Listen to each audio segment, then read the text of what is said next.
The dynasty of the 90s may be in new hands, but they appear to be as reliable as ever. Seminoles trying to take the lead. Minor right to the middle. Touchdown. For the Seminole Chief, who has captured the nation's spotlight and dominated the ACC, only perfection is acceptable.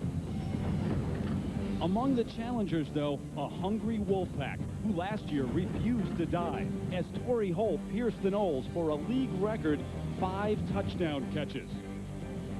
Man, it was fun. Let's see if I can do that again. Catch me next on ABC. From Carter Finley Stadium in Raleigh, North Carolina, the #2 team in the nation in action today as the Seminoles of Florida State take on the Wolfpack of NC State. And hi, everybody. I'm Terry Gannon. Both the Noles and the Pack winners in their non-conference openers. Now they get down to business in the Atlantic Coast Conference. And if history tells us anything about this matchup, Tim Brent, it's that they put up big numbers on the board, and reasons to believe that that could happen again today. Well, we hope that's the case, because that would be fun to watch. We do know this game showcases 2 of the best wide receivers in the entire country. You've got Torrey Holt of NC State and Peter Warrick of Florida State. And, of course, Warrick is a Heisman Trophy candidate. He had 53 receptions last year. Just impossible to stop. Great routes, tremendous speed, but he is playing dinged up today. Look at this. Kickoff classic. Got rolled up on, sprained his ankle, bruised his foot. We did talk to him down on the field. He says he's fine. He's in that Heisman race. He does not want to sit out. On the other side of the field, of course, Torrey Holt. Terry told you about his 5 touchdowns against the Noles last year. I want you to count the number of places they line him up and put him in motion, because he doesn't want Florida State to key on him. Big plays, big days. That's what they say here, and he needs that today. For Florida State, Chris Weinke, a solid start against Texas A&M. Look for him to open things up against the Pack today. Florida State and NC State comes up next on ABC. Here in Raleigh, always one of the most emotional days of the year when an ACC team takes on Florida State. And amidst the fireworks, here comes the Wolfpack.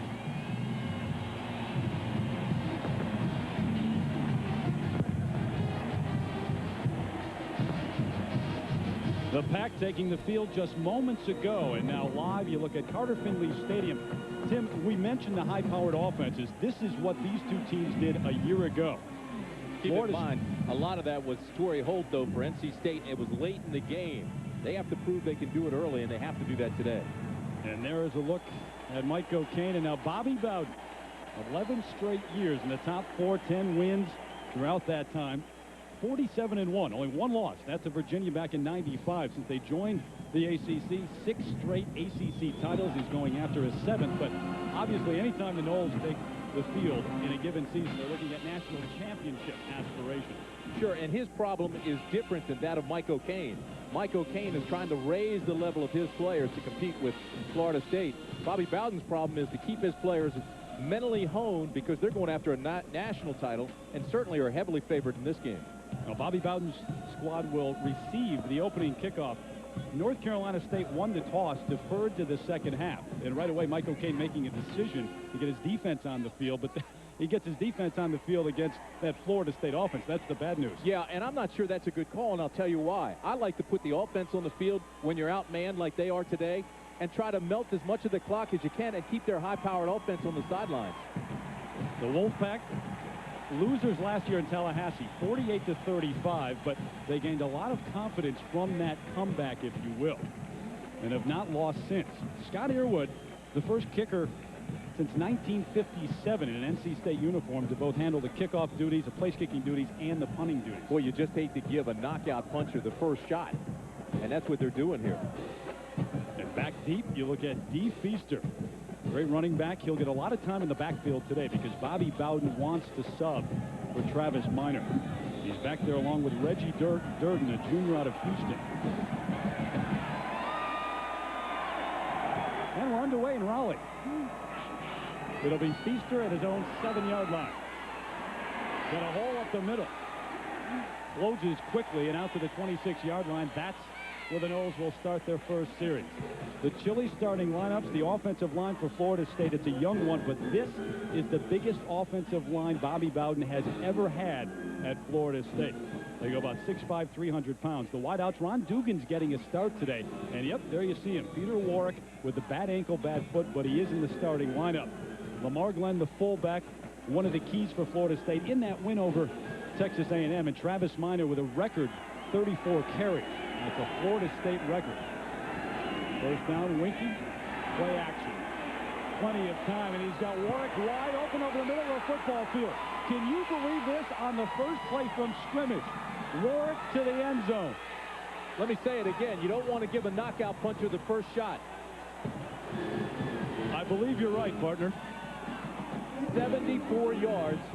The ankle, the foot are fine. And he is definitely in the Heisman race. Earlier in the week, Peter Warwick on crutches after the injury against Texas A&M. No crutches there. Wow. Sebastian Janikowski on for the extra point.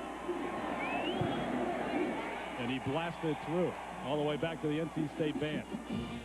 So one play, one touchdown for Peter Warwick in the Noles. Didn't look like a complicated route either. He just ran a post pattern.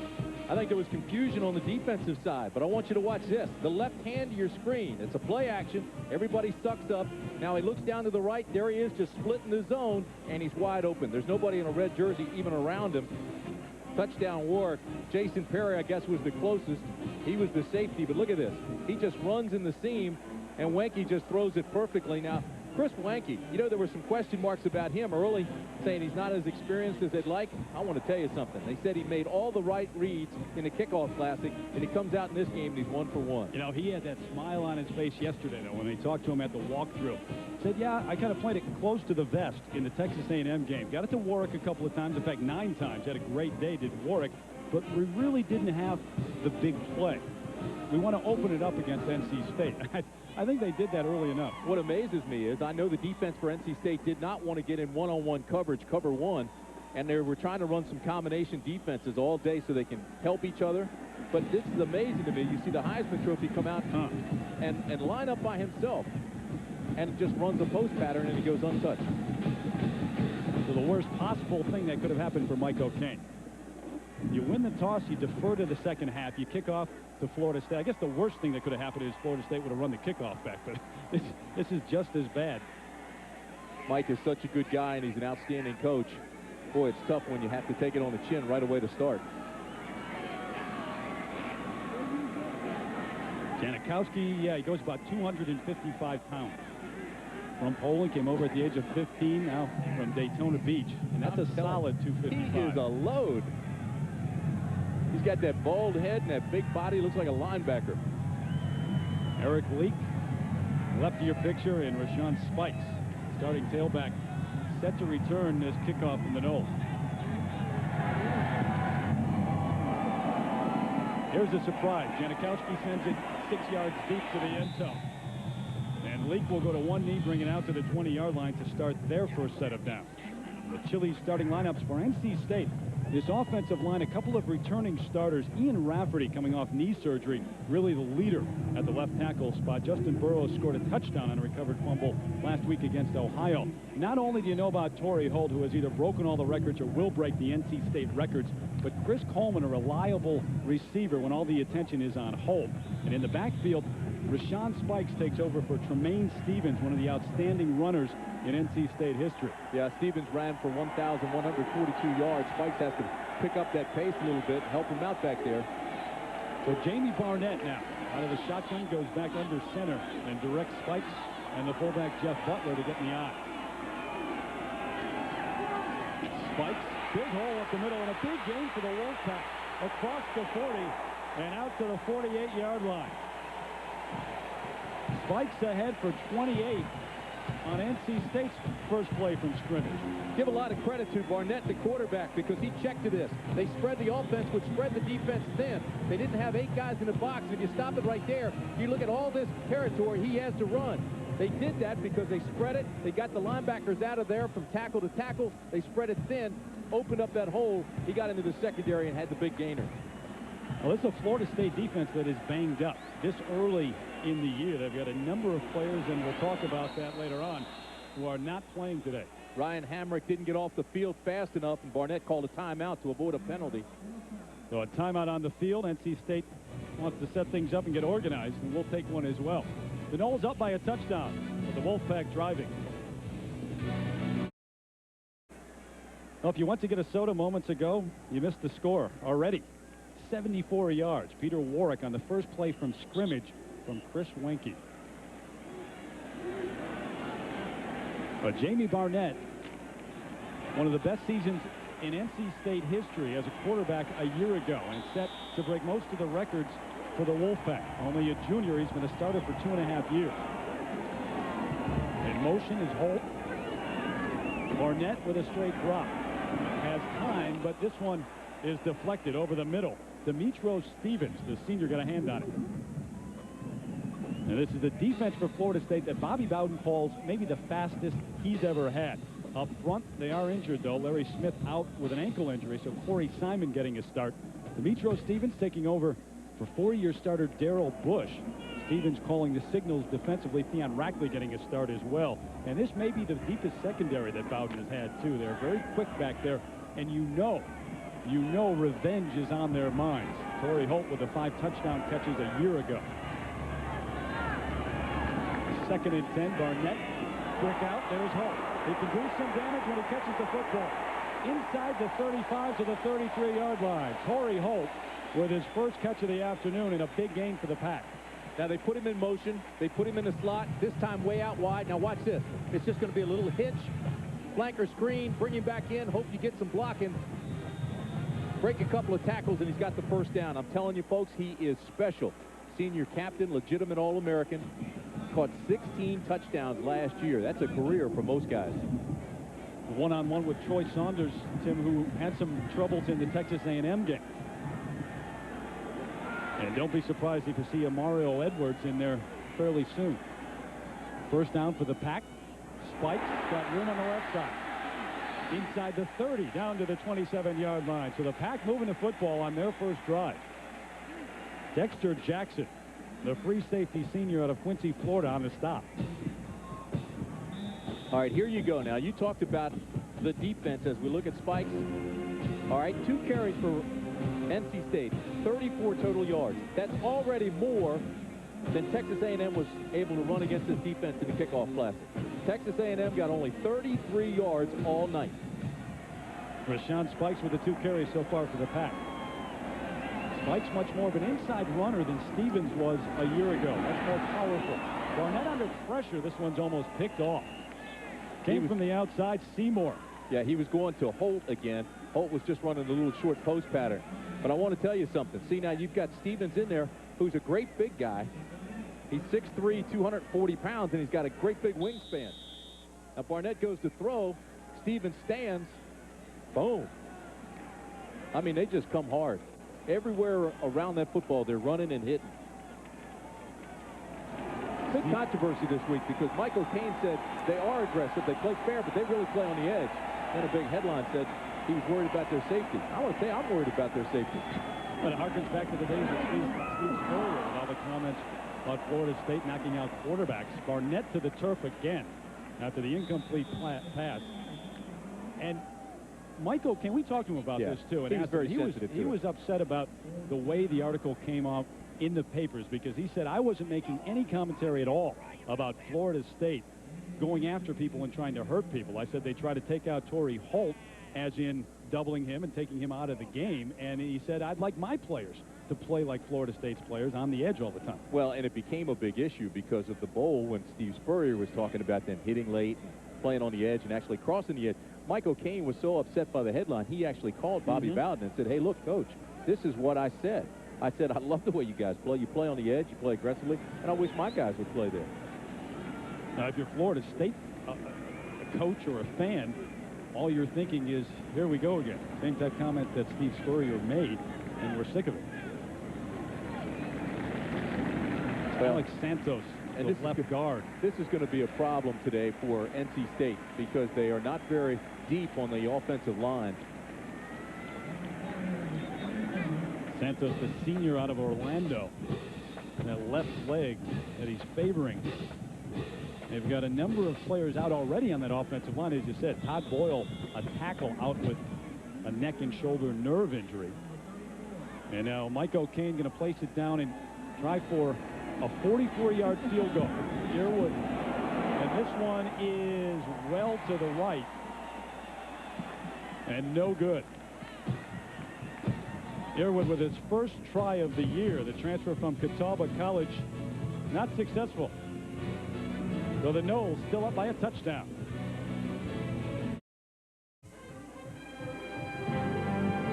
ABC Sports presentation of college football brought to you by Genuine Chevrolet, the cars more Americans trust. The Home Depot, America's home improvement coach. National Car Rental. So what are you waiting for? Let's go. And Chili's, a proud sponsor of ABC College Football.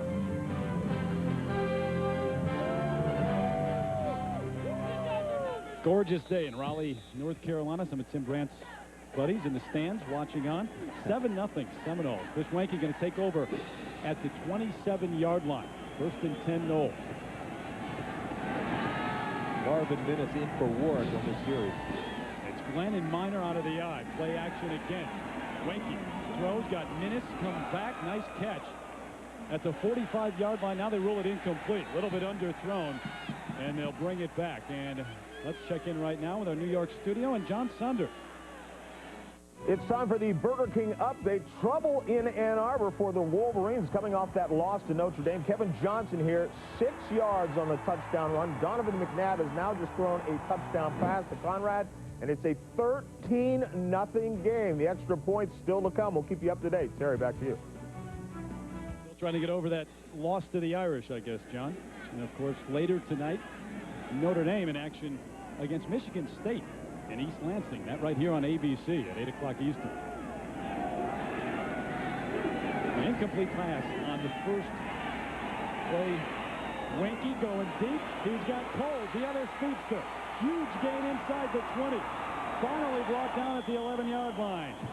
Harrison had the initial coverage, but it was Tony Scott who finally ran down Lavernius Cole. No question, when he tells you wide receiver is the strength of his offense, loaded with speed and depth, there's a great indication. They bring in Minnis for Warwick, then they bring in Lavernius Cole for Dugans, and they don't lose anything. Watch this. It's the same pattern that Warwick scored on earlier. It's just line up wide right, then run the post pattern. Again, they were in a three-deep zone type defense, and they just couldn't catch him. Same play, different number. 63-yard pass that time. Travis Minor, tough going up the middle. Host of tacklers just inside the 10. You know, for a few seasons after Tamarick Vanover left school, FSU struggled to find a wide receiver with speed. Now they're loaded with them everywhere. See, look at this. Well, you look at the speed compared to the NFL speed from the combines a year ago. Faster at the quarterback spot, a little slower at the offensive line. But look at the wideouts. Much faster than those in the NFL. The average speed in the NFL is, as we said, probably the fastest team that Bobby Bowden has ever had. No, and if you listen to Bobby Bowden, he'll tell you he's got a couple guys that are under 4.2. Which is incredible. That's incredible. Now, they do run their 40s on a track in short, so it's not in pads, it's not on grass, but still, if you run anywhere in the vicinity of 4.2, if you run under, it's incredible. Yeah, I was going to say that he also said for a while they had a trouble finding the speed receivers, and when Vanover left, they struggled a little bit, but no longer. I mean, E.G. Green is gone, but Warwick, Cole, they're the fastest tandem in the country. You had Stringer, Minnis, and Dugan. Man, it's a track meet. 3rd and 4. Play action again for Weinke in plenty of time. Thrown and picked off. Picked off by the Wolfpack. Lloyd Harrison, the junior out of Floral Park, New York, comes up with the biggest play of the game so far for the Pack.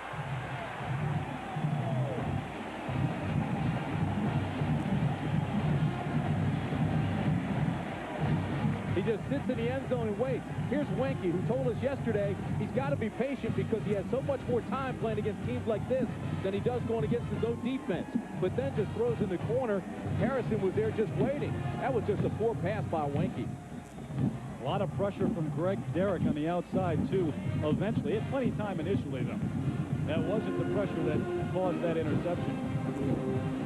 All of last year, Tim, NC State had 8 interceptions. It was one of the priorities for them in the offseason. Already this year, they've had 4. You know, I'm going to tell you, I think the problem there was he had too much time. And he was just locked on the receiver and led Harrison to his throw. Weinke going to talk to Mark Richt, the offensive coordinator, upstairs now. And this is what NC State had hoped for, that Weinke would make a mistake early in the game. All all the different defenses that they're going to throw at him in the different coverages. And they're hoping that they can confuse him. Second down and 9 after the carry by Barnett. Spikes crushed right at the line of scrimmage, going nowhere. Big old number 56, Roland Seymour, the sophomore out of New Orleans, met Spikes at the line and drilled it. The NC State's caught in a tough spot down here. Number one, you're backed up against a ferocious defense. You don't want to make a mistake here. So do you do that, or do you try to get some punting room? Well, I'd go ahead and take a shot. I mean, you're a big underdog in this game. You got Torrey Holt. You got some guys you can play. I'd throw a high percentage pass, maybe a quick slant to Holt, maybe the tight end. Awfully thin on that offensive line, though, and you know the Noles are coming after you. Well, Barnett's going to take another timeout. That's the second timeout that Barnett has had to burn. They had to call a timeout earlier when Eric Leak wasn't in position, and now you can see Jamie Barnett awfully frustrated because something didn't look right at the line. Well, he's got to realize he's got plenty of room back there to move around in the end zone. He just cannot take a sack and can't throw the pick. He's got to be certain. So in other words, he's got to throw in rhythm. He's got to go 1, 2, 3, boy, get the ball out, and make sure you don't throw an interception.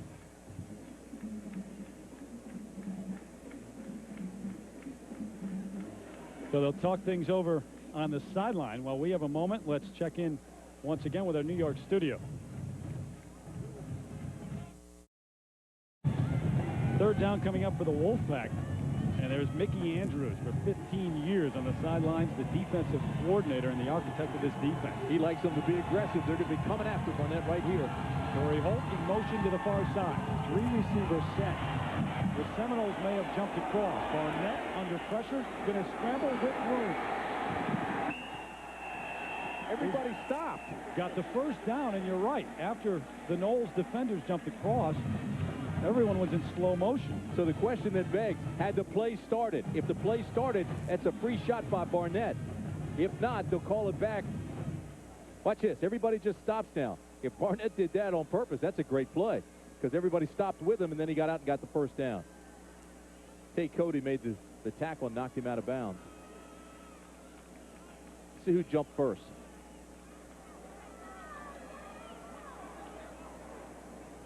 We've got 2 fouls on the play. We've got illegal motion on the offense. We've got offside on the defense. Those penalties offset will replay third down. All right, there's Holt up top, cuts up field too early. See before the ball is snapped up here. And then the bottom right, of course, yeah, 2 or 3 guys jumped, but at first it was right down the bottom with Tony Bryant. That's a bad break for Mike O'Kane because we saw the defenders offsides, and I think he thought he had a free play at that point. So it'll bring up 3rd and 9 again.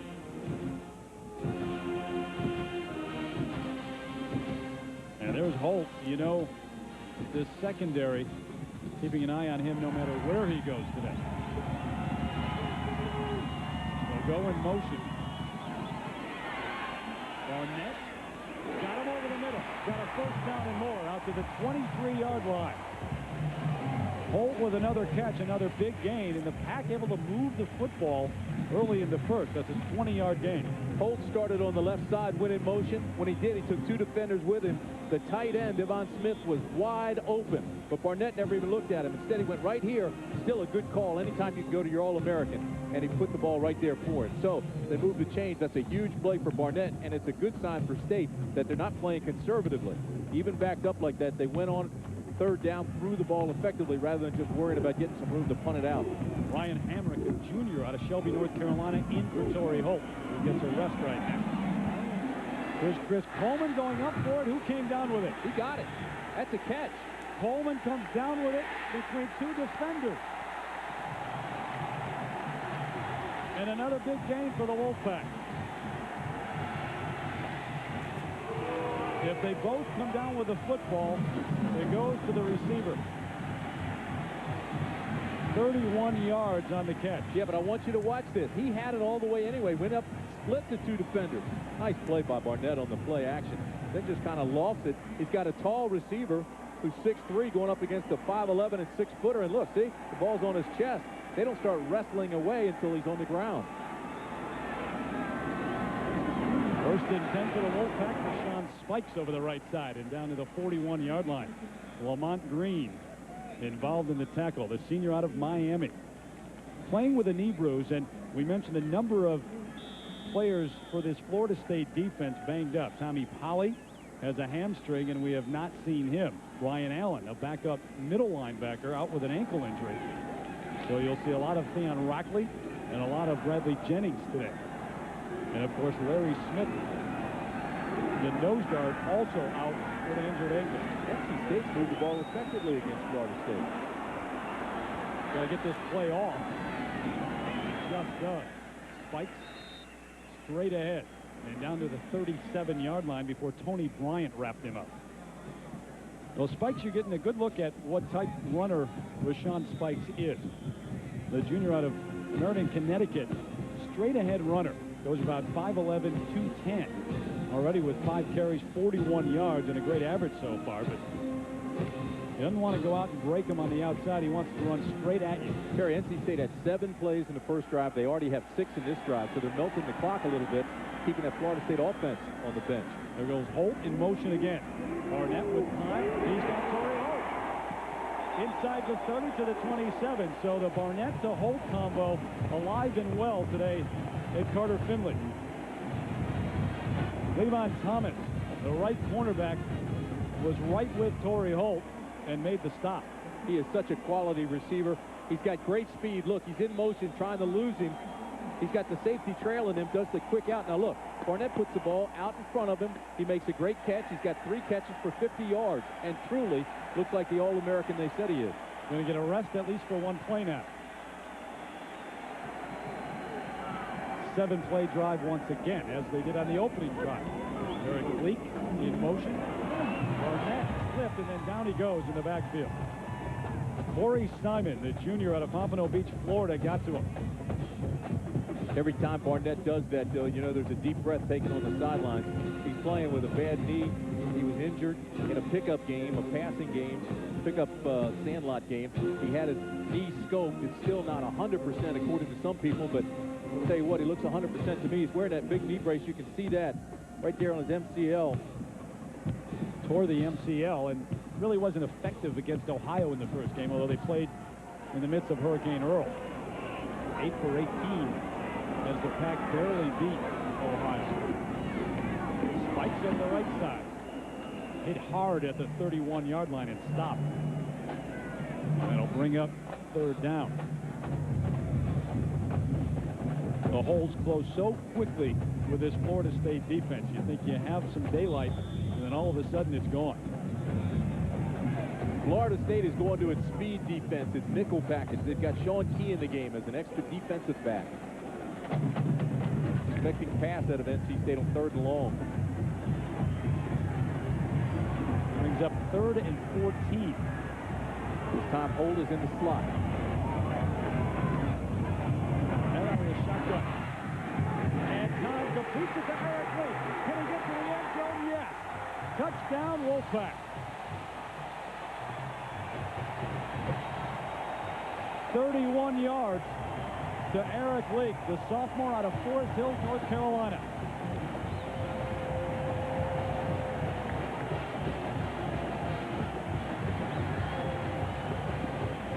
Looking left all the way because they had Holt there as the 2nd receiver. So this time they bring Leak and they send him out away from Holt. Holt took the 2 defensive backs inside. He cut outside, caught the pass and touchdown. They used Holt that time as a decoy. Scott Earwood on for the extra point, and he pulls it to the left. So he's missed a field goal and missed an extra point. Michael Cain isn't happy. But a 99-yard drive for the Wolfpack. They were backed up, had 3rd and 9. Barnett got a first down to Holt, and then they put 7 on the board. Here's the touchdown play, and here's Holt, the All-American. Here's Leak. Now, when he runs like that, everybody's going that way. Roll it. And you're going to see they use him almost as a decoy. Everybody's following Holt. Go to the backside. There's Leak. Left all alone. Touchdown, NC State. All-American with or without the ball. And Jamie Barnett so far, even though he's gone down one time getting some pretty good protection from that offensive line. A 99-yard drive for the Wolfpack on 10 plays. That followed up a 7-play drive, which ended up with Irwin missing a field goal. And he missed the extra point, so it's 7-6. Back deep, Feaster and Lavernius Coles. Coles at his own 9-yard line, going to bring it back across the field. Flags thrown all over the place, and Coles goes down at the 22-yard line. 3 separate flags, 2 at the 20, 1 out at the 29-yard line. One was a block in the back against Florida State. Ben Waldrop made the tackle for NC State, but we'll sort this out.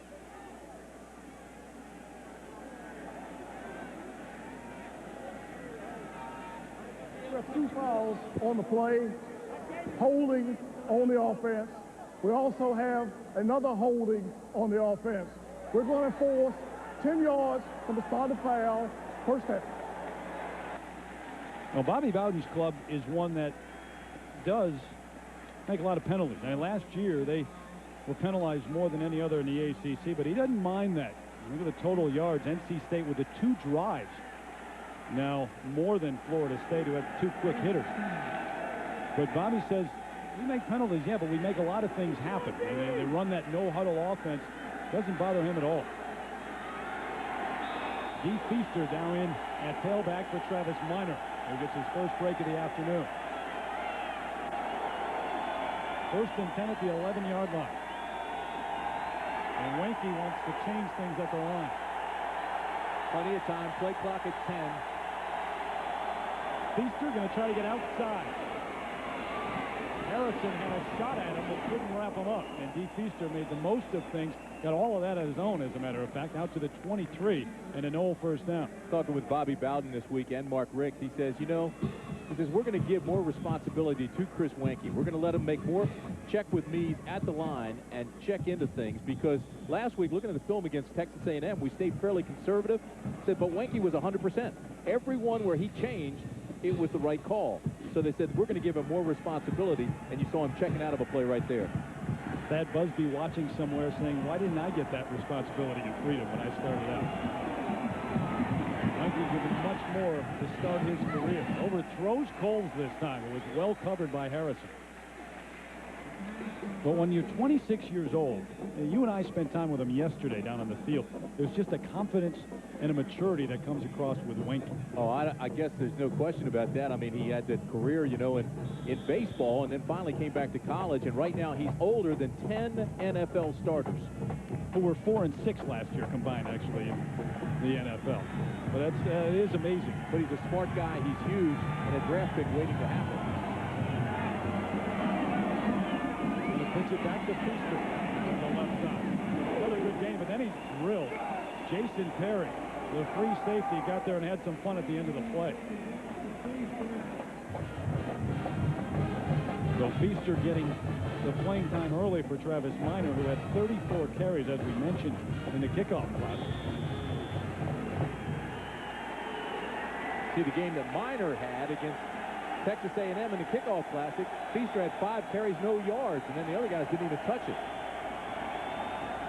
There's Travis on the sideline, wanting to get back in. So it's 3rd and 5. Weinke out of the shotgun, going to swing out of the backfield. Feaster not going to get there. Brought down at the 27. And that'll bring up 4th down for the Noles.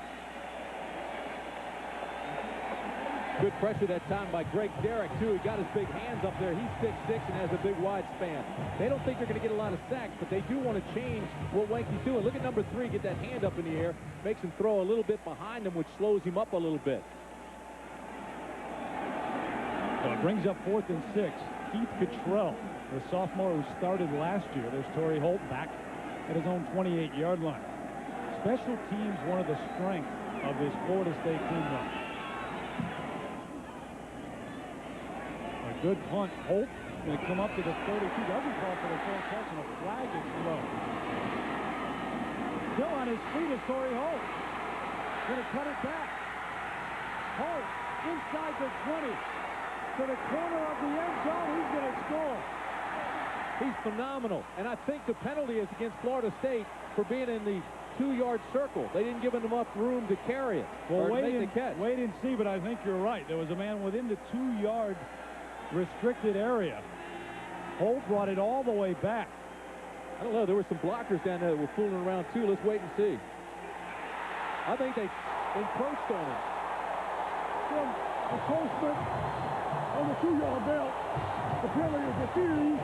Have a touchdown. Encroachment of the 2-yard belt. Folks, that guy right there is terrific. 68 yards on the punt return for Torrey Holt. That's as good a punt return as you're ever going to see. Take another look. All right, first of all, you can see they're in the 2-yard circle right there. All right, he catches it anyway. No fair catch. Now watch the balance he has and the vision that he has as well. Gets to the outside and takes it all the way to the end zone. And we'll take another look at that for the Wolfpack setting up for the extra point. Now remember, Earwood missed the first one.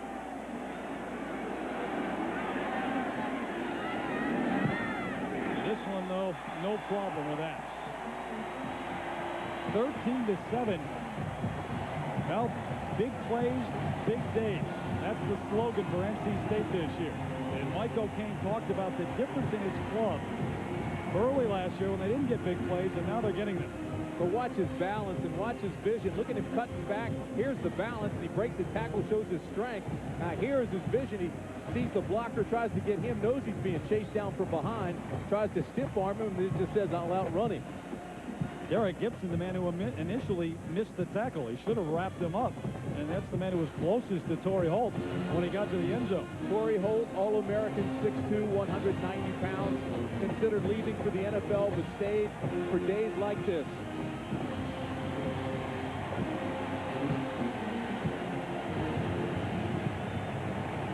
His mother passed away a couple of years ago, right around Christmas time, and he's dedicated his career since then to her. Wants to open up a window cleaning business and a barber shop eventually. I think that'll have to wait. He's got a career in the NFL. Until after his days on Sunday. Oh, you said both teams score a lot of points. I said I hope that would be the case. It'd be fun to watch. So far, it's been fun. Hasn't been bad so far, has it? Feaster, along with Cole, that'll be back deep for Florida State. Actually, that's Durden who's going to take it at the 12. Straight up the gut, out to the 25. And this is a fired-up Wolfpack crowd and team at this point. But you have to remember, it is still very, very early. Now, these fans getting caught up in that euphoria, but I'll guarantee on the sidelines they're not. They know this man can get it back in a hurry. He did so on the first play of the game, a 74-yard strike to Peter Warwick, and then he went 63 yards for Lavernius Cole. There are his numbers. You never really know, Terry, but it just seemed that Mike O'Kane was so comfortable and so relaxed yesterday when he was talking with us. He knew his players were prepared to start this game. Warwick wide to the right. Wenke with the pump fake. Warwick going up. He's wide open. Across midfield, Peter Warwick doing what he does best, running right by a cornerback and down to the 38-yard line just like that. Gave him a little out and up. Terrific move on Harrison, and Harrison bit. That was a big-time move right there. How good is that? 38 yards. Watch this. 74-yarder earlier. Give him outside, turn the head, boom. You got Harrison beaten. His motto is, if we're even, I'm leaving.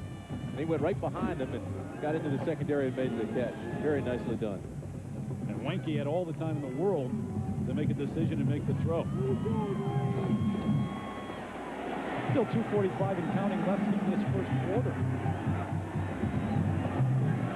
Minor back in for Feaster.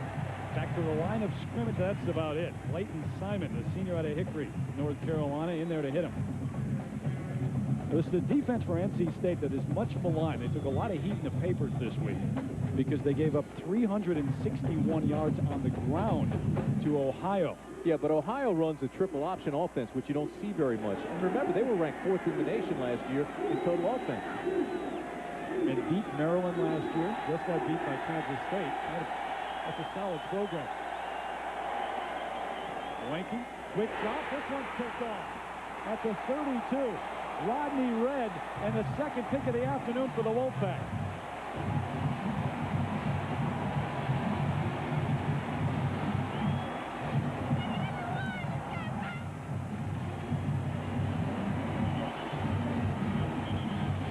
Rodney Red was moved from cornerback to safety, so they'd have 2 extra cover guys here. Now they're going to try to funnel him. One plays outside, one plays inside. Red, the safety who's playing underneath, just read his eyes all the way. Wenke is not looking off receivers, and Red just went with his eyes to the football and made the second interception of the afternoon. Well, he was so good against A&M at making reads, and the coaches were so happy about that, but maybe some of that rookie, I don't know if they're jitters, but just takes a while to make those reads for a rookie, even though he is 26 years old. There's Rashawn Spikes wrapped up in the backfield by Jerry Johnson. Well, NC State has a game plan defensively where they're trying to keep guys from covering one-on-one. They're involving other people. They're running some combination defense and taking some risks. High risk, high reward. Well, they've got 2 interceptions, but they've given up some great big plays, including the touchdown to Warwick. 2 key turnovers, the 2 picks by NC State. Stopped the touchdown on one, stopped the drive on that drive. Barnett, straight drop, has time out to Coleman. Finally run out of bounds at the 37-yard line. Demetrio Stevens and a couple of other Florida State tacklers in there to run him out. You know, one of the things they were telling Barnett at practice when we were watching him this week is the fact that Florida State comes hard. So you have to throw in rhythm, you have to throw on time. So he goes 1, 2, 3, 4, 5-step drop, step up and throw. He does it before the pressure gets there. If he does that all day and makes good decisions, they're going to have some success. 3rd down and a long 4 for Mike O'Kane's offense right now. This is where the Noles come after you. Barnett, no pressure that time. That one's dropped. That was a 1st down for Devon Smith, the tight end, if he could have just held on to the football. The senior out of Ahoskie, North Carolina, would love to get that one back.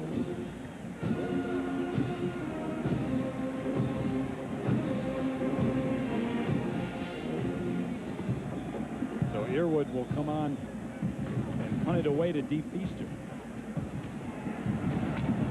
who is a dangerous return man.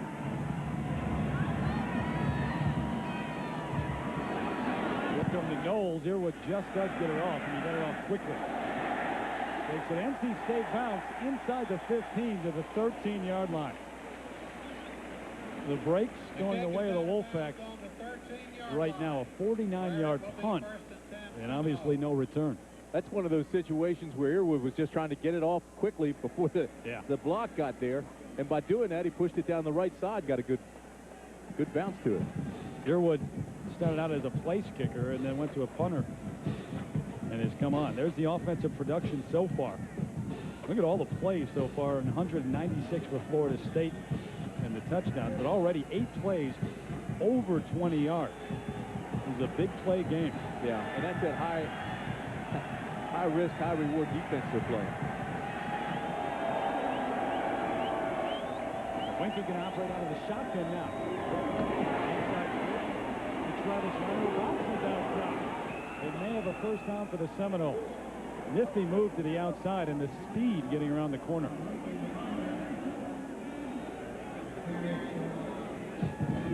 Every running back in high school should watch these kids in this game, especially on the Florida State side as running backs.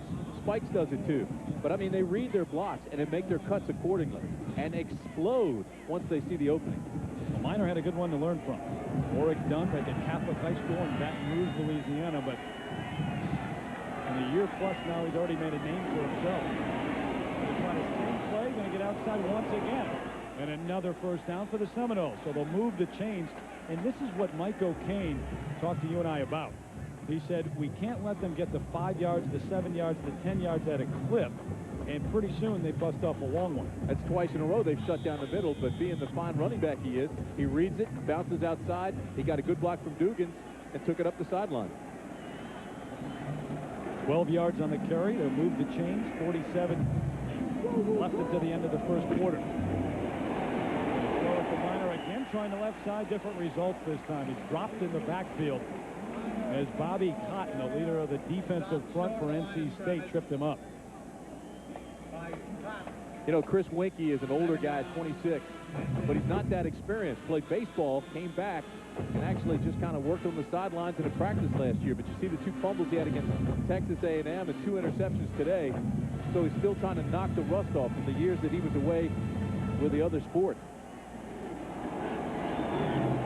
Out of the gun again, under pressure this time, and overthrows Marvin Minnis, who was open over the middle of the field, but Winkie was rushed by the pressure.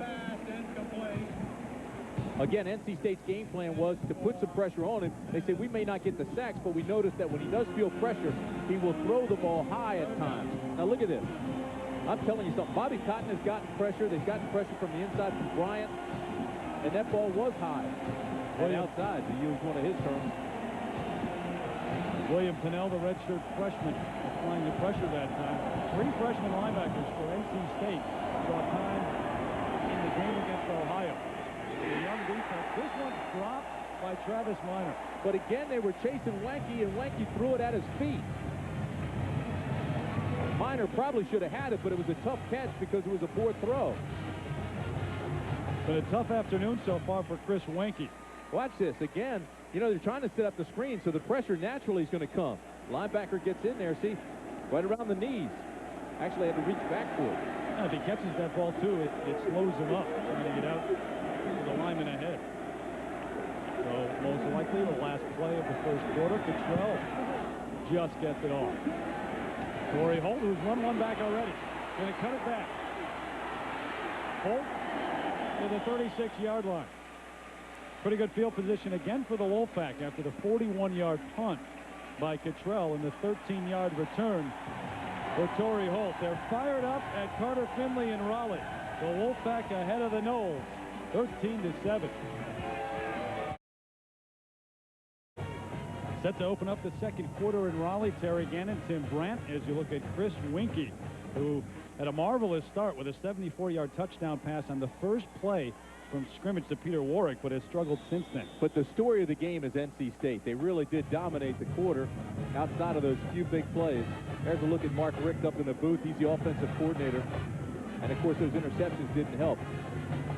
But I'll tell you this, NC State, when you think of the last 3 quarters last year's game and this quarter, have outscored Florida State 48-27. And that stat coming via Les Robinson, the athletic director at NC State. First play overthrows the intended receiver. Les dropping that off. We'll expect Dave Hart to come in with a stat in a little bit. Well, we had the privilege of doing last year's game down in Tallahassee. And Florida State went up big. And then NC State scored 35 points on those 5 touchdown catches by Holt, and then outscored them in that quarter. So 4 straight quarters, they've outscored them. It's a defense for Bobby Bowden that the secondary, man, take Cody especially, had some comments this week that they were going to take Torrey Holt out of this game and they were going to shut down Torrey Holt. And obviously that's exactly what they're trying to do. But Holt having a big day, including a punt return for a touchdown. There's the fullback, Harold Jackson, out of the backfield. Screen pass across midfield. The Wolfpack moving the football at will, it seems, against this Florida State defense. That's been the biggest surprise so far this game. Had the big guys in there. They ran the wide receiver off, then they sent the fullback right down here in the flat. Brought him in right off the tackle out into the flat. Now watch the block he gets out in front of. Boom! That's the big tight end Smith who gave him the block and let him pick up 3 extra yards, so they moved the chains again, and NC State continues to move the ball effectively on offense. Well, the Seminoles had, 12 days to get ready for this game, and that's the worst thing that they could have because they beat each other up in practice. That's where they got all their injuries for the most part. The freshman, Ray Robinson, scampers down to the 41-yard line. Robinson from Hilton Head High School in Hilton Head, South Carolina. Well, it is time now for our Aflac trivia question. Here's this week's question. What ACC team has the current longest winning streak? Come back in a couple of minutes, give you the answer. Great question.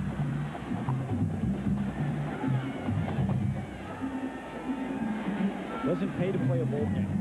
That's the only hint I'll give you. Oh, that was huge. There goes Robinson over the left side. Just gave it away. Maybe about a yard shy of a first down. I'd like people to be successful. Be able to answer these questions. I want to play Jeopardy with you. Longest current winning streak. 13-28 and counting. And after the first play from scrimmage, Tim, it looked like Florida State would have about 21, 28 points just going into the second quarter. But NC State able to come up with a couple of big interceptions to stop their drive. Holt in motion this time. Barnett, threw it right in back of him. Well, he got a hand on it, but it was a little bit. You know, actually, that ball should have been caught. You think so? And what a great route. They sent him in motion, and they've been sending him to the outside. Watch this. Here he comes in motion right here. Now he's going to go and then come back like that. Watch this. And just leaves the defensive back there. Now watch. See the ball a little bit behind him, but and it was thrown too hard, too. But Barnett's been pretty sharp today. You know that? In 19 starts, he's thrown for 200 or more yards 12 times. He's going to get maybe that today. Well, if he goes on to put up the same numbers this year and next year in his senior year, he would project to be in the top 3 all-time in ACC number. Sherwood's kick inside the 5. Boy, Wolfpack getting the breaks. 35-yard punt. And Jackson, the fullback, down there. So Irwood maybe making up for the mixed extra point a little bit. And the Noles trying to get some offense going now. And that is the right score, 13-7. NC State on top of Florida State. 12:56 left until halftime. So far, the story has been the NC State offense and the 2 interceptions thrown by Chris Winkie. 4 of 10. The 2 big pass plays to Peter Warrick and Lavernius Coles, but that's been it. Winkie going to pitch it back. Minor looking for room. Still up and out to the 7-yard line. Well, Winkie, the starter, of course, one of the reasons because Dan Kendra went down with the knee injury in the spring. Kendra, the man who was supposed to take over as the quarterback, look at the hit by Bradley Jennings that tore the ACL on Kendra's knee. It would end his career as a quarterback, at least. He'll come back as a fullback. A lot of people really were concerned because they said, you know, he hit him high. They don't know how he injured his knee, but what happened is with the impact, his cleat was caught and twisted the knee and tore the ACL. Then had that offseason, or over the summer, had that problem with some explosives in his home, and that blew up. So he's not back, but he's going to be a fullback when he comes back. There goes Lavernius Coles on the reverse. Outside of one tackler, trying to get to the first down. He may be there. He's out to the 13-yard line, maybe the 14. Rodney Red ran him out. Going back to Dan Kendra for a second, we were talking with Mark Richt, the offensive coordinator, earlier this week, and he said, you know what? He's going to make a terrific fullback in the pros. You really believe that? As soon as the pros look at him, he's the prototypical fullback for the NFL. There's a look at Mark Richt. He's the guy who's orchestrated the offense for all the success they've had over the last several years. He says Kendra will be a great NFL fullback. Well, Coles just shy of the first down on that last reverse. A dangerous play to run near your goal line, but we've seen Bobby Bowden do it throughout his career. Straight ahead goes Winkie, still fighting to get there. You got the scrum going on, and we'll have to wait and see where they mark it. Looked like he had enough forward motion to get there, and he did. It's a first down for the Noles. Well, there's no question that Dan Kendra is one of the great athletes on any college campus. You just look at the guy and what he has been able to do in all the tests. And when he gets to the NFL Combine, as you said, I think his stock will go up even further after his career at Florida State. You got to feel sorry for the guy, though, coming out of high school, #1 quarterback in the country, and never getting a chance to take the reins for Bobby Bowden. On first down, Winkie under pressure is going to overthrow Warrick. Well, he has been overthrowing his receivers throughout the day. He has not been sharp. Well, kicking off ABC Premiere Tuesday, the Hugleys move in right after Home Improvement. Great new hour of comedy starting September 22nd. ABC Premiere Tuesday. Chris Rock, the executive producer of that show.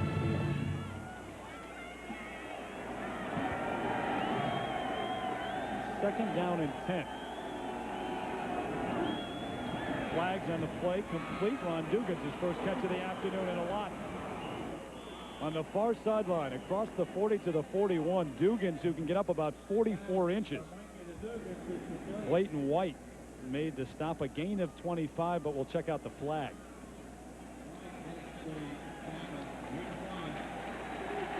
And they're going to bring it back.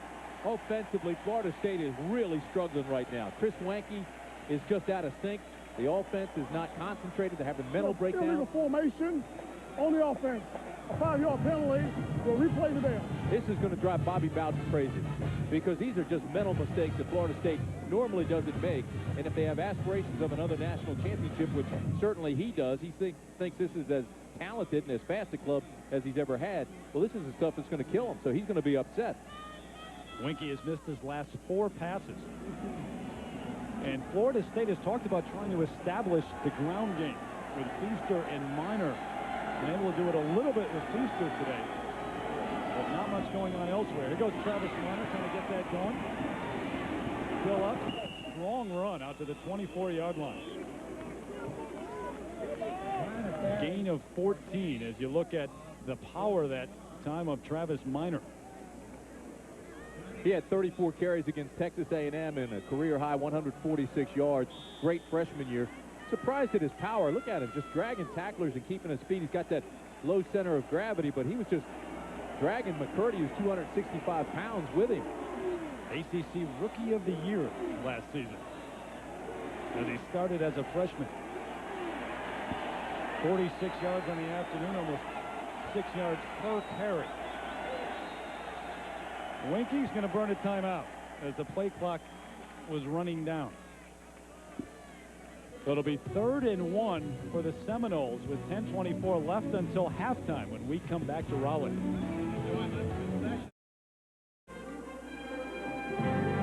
ABC Sports presentation of college football brought to you by Ford Taurus. Ford, built to last. Solomon Smith Barney, let's get to work. Success is earned.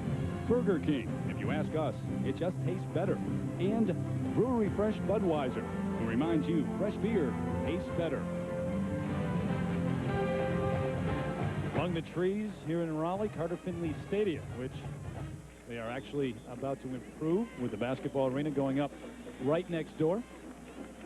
And right now, it's Chris Wanke trying to complete a 3rd and 1 for the Seminoles and get some momentum in this first half. They have given it all the way back to NC State after they opened up strongly. Well, fullback Glenn going to go straight ahead and knock down at the line of scrimmage. We'll have to wait and see. You know, I don't think he got it, Terry. I don't either. He was met at the line of scrimmage depending on the mark. I don't think he had to cross or at least touch the 25-yard line, and I don't think he got it.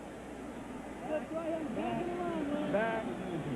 Well, they called the timeout, and that's what they came up with to give it to Glenn, which is you're going to give it to your fullback at 235 pounds and try to get the first down. Makes sense to me, but that Wolfpack line, which has been very thin so far this year, playing well today. Well, LeVar Fisher tagged him pretty good. He got the first.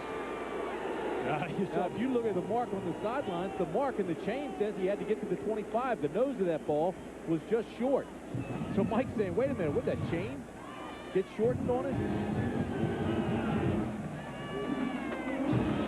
Now, Mike O'Kane was given a contract extension, even though a lot of people called for his job late last year. Then he came back against Florida State and then won 3 in a row to end the season and go 6-5 and at least be bowl eligible.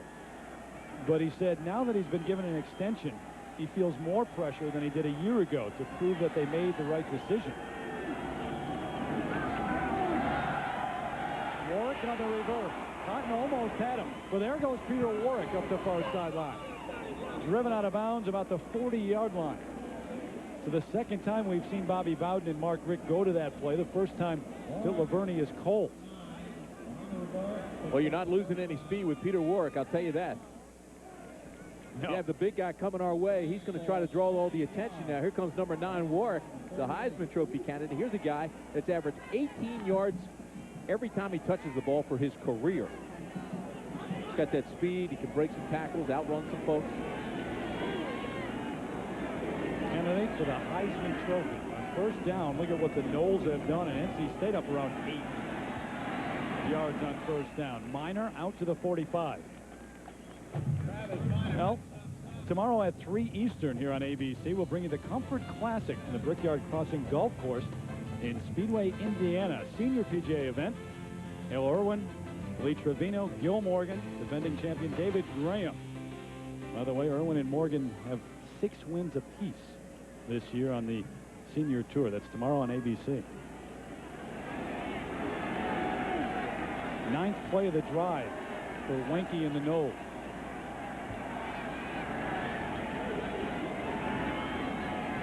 Plenty of time throws behind Ron Dugan. Again, Wenke with the receiver open. He was wide open, and he just threw it behind him. They took the fullback out. They added a receiver. They spread the field. He's just not throwing well right now, and he knows he's struggling. Grinding right now.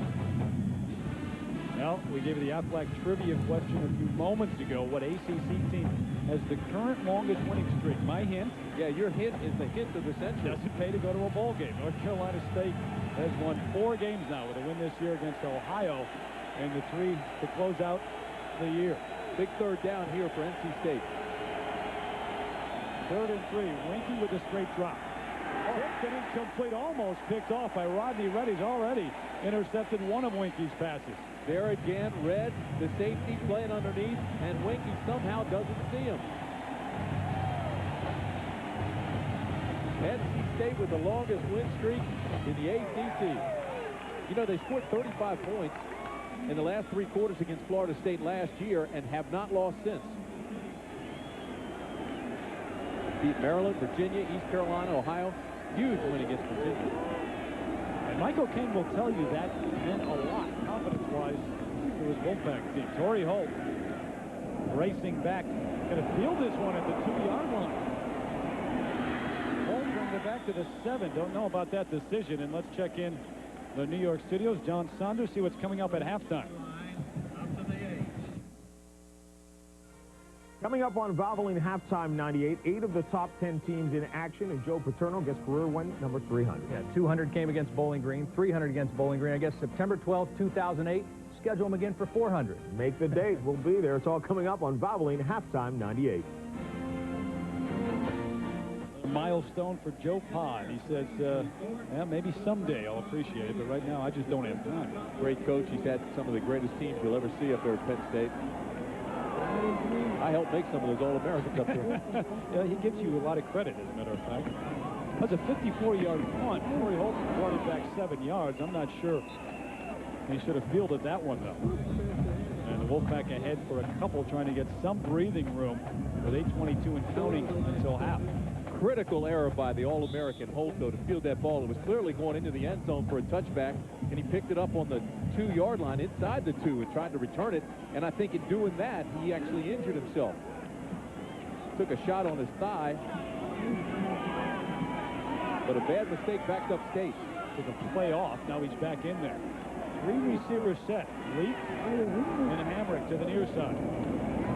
Play action for Barnett. Has time. Holt coming back, but broken up. That's a great play. Well covered. And Clemont Thomas broke it up with a dive. If you hear what the fans think, fans think Thomas was riding him and was too early on the back.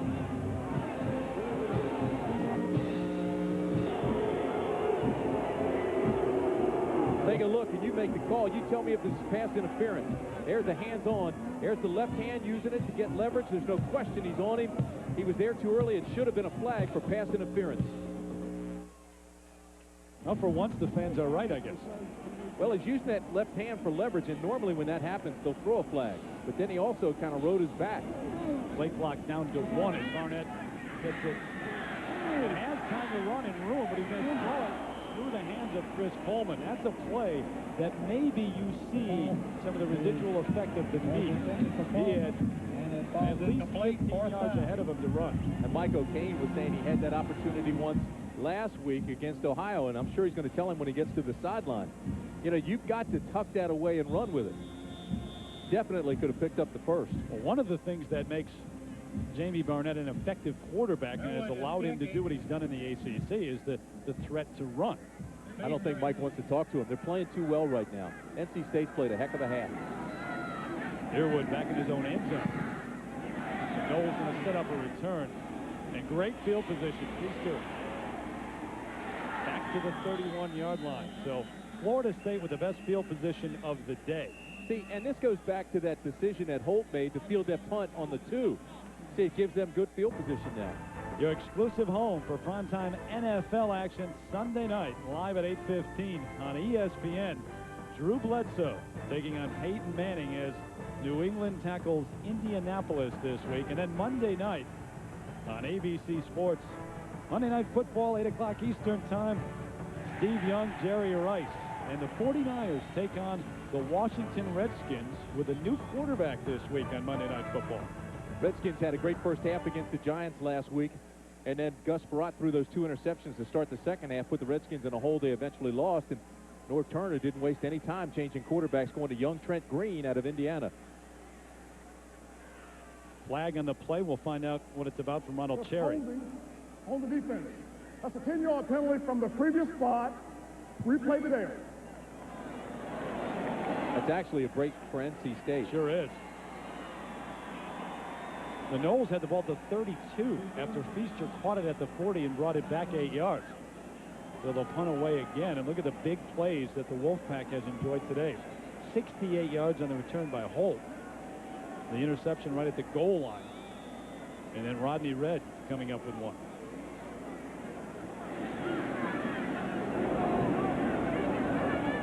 Yearwood inside his own 5 this time. What a difference this has made. A beauty back to the 38. Feaster finds a hold up. Steve Feaster cutting it back with a big return. Still on his feet and now tackled at the 23-yard line. So they made 9 yards. So it turns out to be a break for Florida State, in fact. 55 yards on the punt, but Feaster brought it back 29. You know, as soon as you said there's a long punt, the difference, a lot of times that long punt can set up a great return because the cover team, they overrun their coverage, gives a little seam back there too. Ball hangs for a while. Now see, these guys have all overrun. They're over on the right side. All he needs is an alley, gets 2 blocks, and it takes it all the way back to the 23. Outkick your coverage. So the penalty then, they pick up 9 yards, and now they start the series inside the 25. Out of the shotgun, Winky. Going to throw it up in the air, an awful pass, and Minor almost came back to get it. That's a ball that had to slip out of the hand of Chris Winky. Winky's got to be wondering what the heck is going on. Look, he's even shaking his head. I mean, the ball was not thrown with its normal velocity, I think because he was waiting for him to clear a route. So you'll see him hesitate, and the ball just kind of comes out of his hand, but it's a dead duck.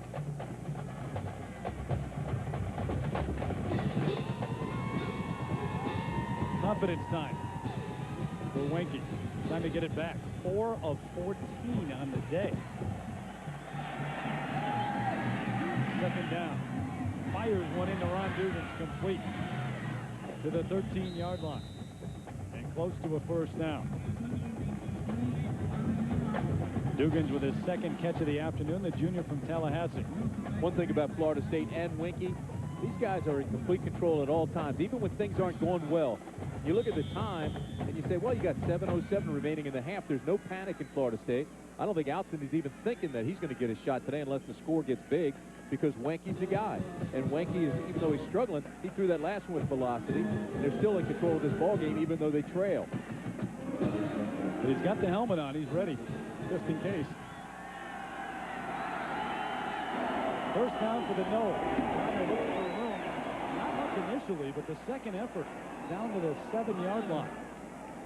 What a spin move by Travis Minor. Rashad Streets, number 98, eventually made sure he was on the ground.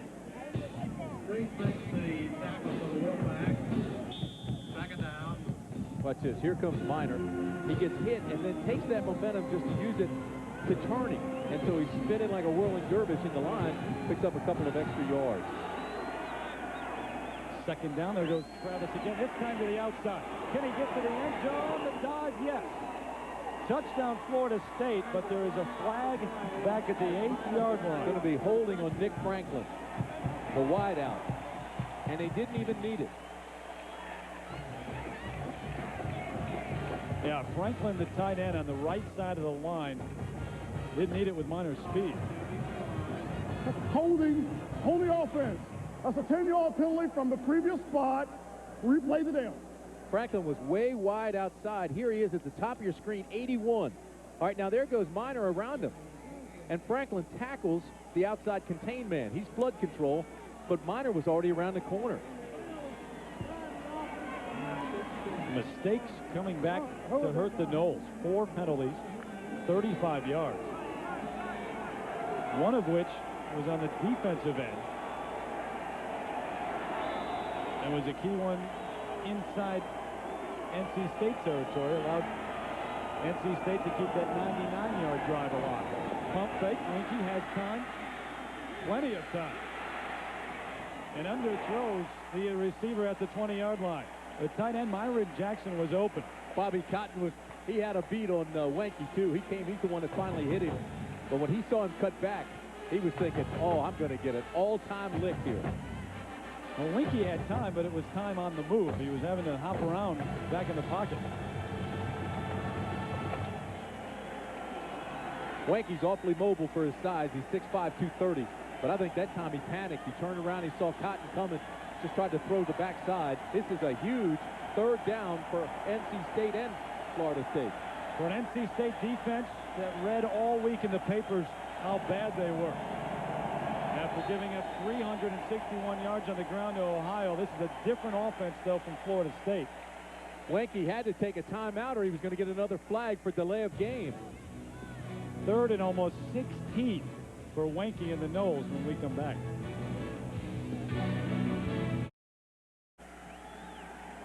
Wolfpack leading 13-7 in a key third down coming up for Florida State right now. It's 3rd and 15, and this is what Weinke has done one of the last 9.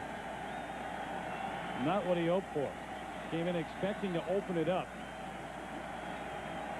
So this is the Florida State team that has been there before, and Weinke in the kickoff classic against Texas A&M with all the adversity kept his poise, kept his cool, came back to run the offense in the second half very well. Plenty of time over the middle. Intercepted. Intercepted in the end zone by number 9, Jason Perry. The second interception of the day for the Wolfpack defense down at the goal line, and the 3rd overall. Well, the second for the safety. And Red almost had a 3rd. But they came up, he was trying to locate the safeties. They were playing soft, he thought. Then he went for the post pattern, and all of a sudden, here comes Perry. Perry and Red have been playing underneath all day. Now watch this. It's the corner coverage, but he releases them to the safety, number 9, Perry. And then the ball's out in front of him a little bit. Perry makes the pick. That's 2 interceptions for the safeties, 1 for Harrison, and Red almost had another one. Weinke has locked on to Peter Warrick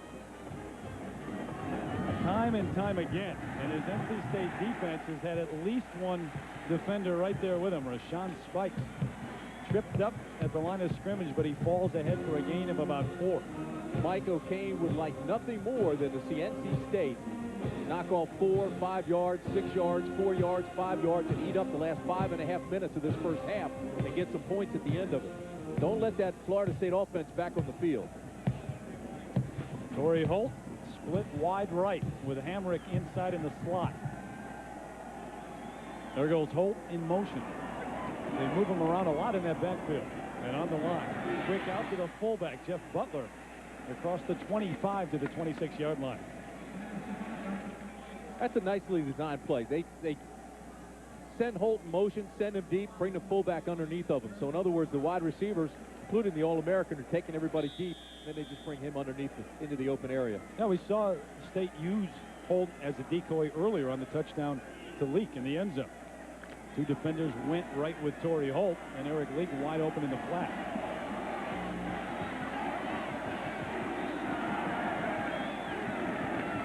There goes Holt in motion again across to the opposite side of the field.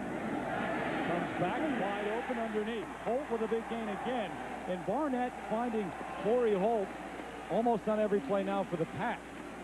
Out to the 37-yard line. He gives him at least one look, even if he goes to a different receiver. That's Corey Simon in stereo. Down on the field.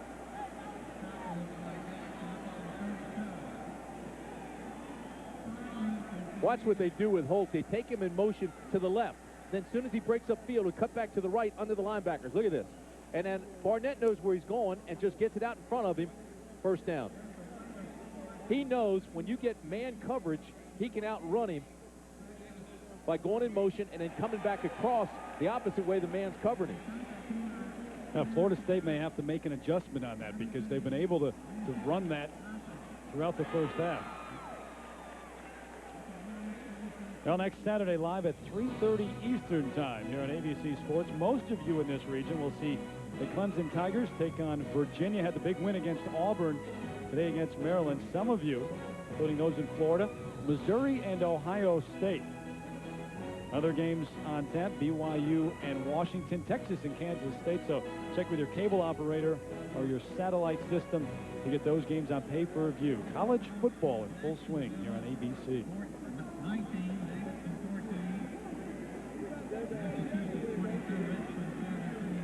Jamie Barnett, I like the way things have gone so far. There was some concern that he wasn't in game condition after that knee injury. And coming in and really couldn't tell a whole lot in the performance against Ohio because it was a game in which you had to run the ball almost exclusively. But Barnett's had a tremendous first half here as well. As a matter of fact, he's 9 for 17, 152 yards. But the big stat is 0 interceptions, no turnovers, but he does have the 1 touchdown.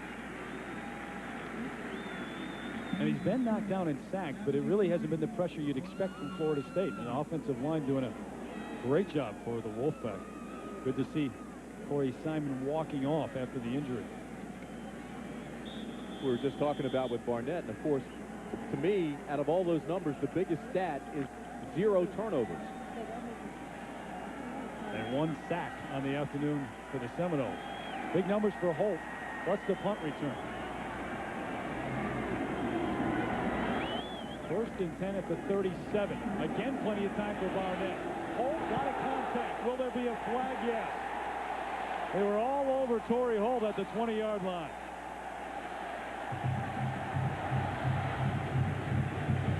Dexter Jackson got his hat taken off. And he is down and injured.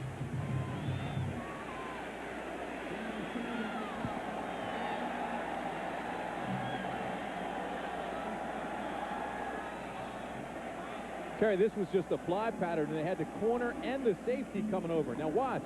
He's just going to try to outrun him. The ball's already in the air. Now watch. They're looking back for the ball, and he just runs right up the back of Torrey Holt. So the interference is on Mario Edwards, who is the nickel back. They had him doubled, and by looking back for the ball, and with Holt slowing up for the catch, he just ran right up his back, pass interference. Edwards coming back off that year of suspension along with Sean Key, and the backup for Troy Saunders. Injury being tended to on the field. While we have a moment, we step away to see what's coming up. Some ABC programs right now. Right? Absolutely. Got the whole family in that thing. Sure do. It's cool for you. Good to see Dexter Jackson up and walking off the field. There's Mario Edwards. Troy Saunders having the problems at cornerback, beaten a couple of times, and the interference calls against Texas A&M. Edwards getting the playing time today. Saunders started, but right now Edwards not faring so well. Well, you mentioned Saunders struggled against A&M. He had a holding penalty, a pass interference, and was spun around a couple of times. But he kept him in there because Saunders, who came back, as you said, from that suspension, really doesn't have a grasp of everything they're trying to do defensively.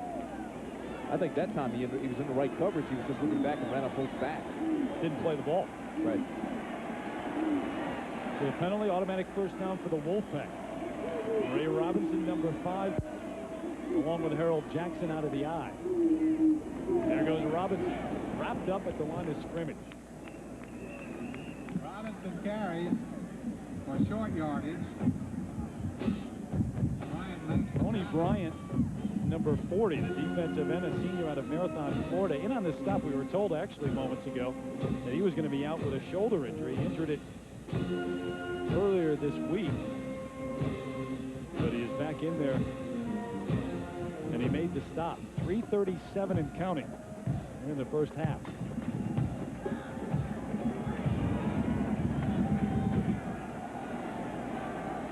Here comes Holt in motion.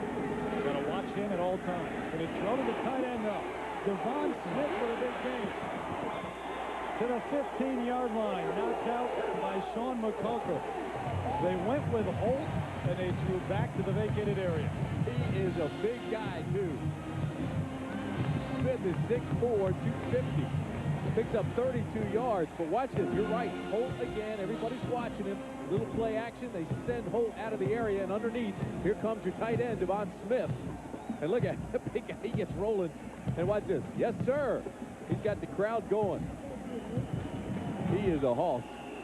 Watch him at practice. He really has so much fun just playing the game. Florida State going to take a timeout. Look at the Wolfpack players trying to get the crowd out of their seats. Terry, again, Mike O'Kane's got to be thinking, and this is not a normal situation when you play Florida State, but he's got to be thinking, I don't want to score too quickly here. There's still 3:18 to play in the first half. You don't want to give the ball back to the Seminoles.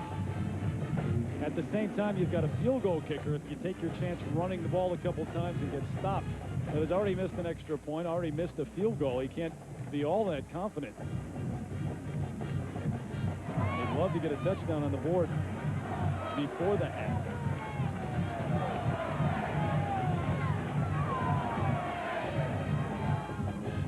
Now the 5 touchdown catches, Torrey Holt, we've all talked about it. We asked Torrey to describe them to us. Here's what he said.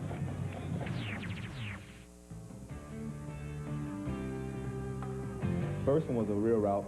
Jamie found me, touchdown. Second one was a nice flag route. Jamie found me again, touchdown. The third one was just a quick streak, speed, touchdown. The fourth touchdown was a real route. Jamie found me in the end zone, touchdown. The fifth one was a short flag route. I was all on in the end zone. Charles did a good job of finding me, touchdown. I was tired, too. I was moving around all day with linebackers and safeties. It worked out pretty good for me. It worked out pretty good for me, he says. There's another guy. He had more fun sitting in a room and watching those touchdowns. Today he's got 4 catches, 62 yards. Also has that 88-yard return on the punt. But still, I say the most important thing today for NC State, no penalties, no turnovers. And here again, threatening with 3:18 to play in the first half. And they've moved him around, too. He's been in motion much of the day. Now split wide to the right. Going to come back. Down goes Barnett, though. He wanted to throw to Holt. Tony Bryant got there before he could release the football. Holt was open, too. They were going to run that flanker screen that was successful earlier. Look at Holt laughing. He knows he was open. The one thing they told Barnett, throw in rhythm, don't wait. Otherwise, they'll catch you. For some reason, he held the ball. Right now, Holt's open, but instead, he's seeing something and wants him to release, and gives him that pump fake, and that caused the sack. He may have been pump faking downfield to create some reaction downfield, but he had Holt wide open Underneath, sure. You can't wait. 2nd and 18 now, and Holt back in motion over the middle of the field, but Barnett, no time again, and here comes the Knoll defense. This is what everyone expected. Jerry Johnson and Corey Simon applying the pressure up the middle. The 3rd sack of the afternoon. They got to, this is a jailbreak. Got to Barnett again. Watch this. I mean, they're shooting the gaps right away, and the linebacker comes on a blitz. That's Green, 45, straight up the middle. He gets cut off at the end, but Johnson gets there to high him, and all of a sudden, Florida State was all over him. NC State takes the timeout. That's their last of the first half. Florida State, no timeouts left. Bad news is that they've lost about 16 yards. The good news is the clock's melted down to 2:17. But when you do games with Florida State involved, almost every time when you talk to the opposing coaches, they make one point. We got to keep the ball, because Florida State can't score when we have it. And that's what NC State is doing right now, although that's not necessarily true. You've seen them, Mickey Andrews, Club Plus, many a turnover and bring it back. Right now, they're not even in Earwood's range. I mean, 41 yards, you're not comfortable with him there. Missed a 44-yarder earlier in the game. 3 sacks allowed last year, and 3 so far today. Now, do you get greedy and go into the end zone with a shot to Holt, or do you try to hit him where he can get into field goal range and maybe break a few tackles to score? I say you go and try to hit him somewhere on the field, set up the field goal, see he breaks a couple to get a shot.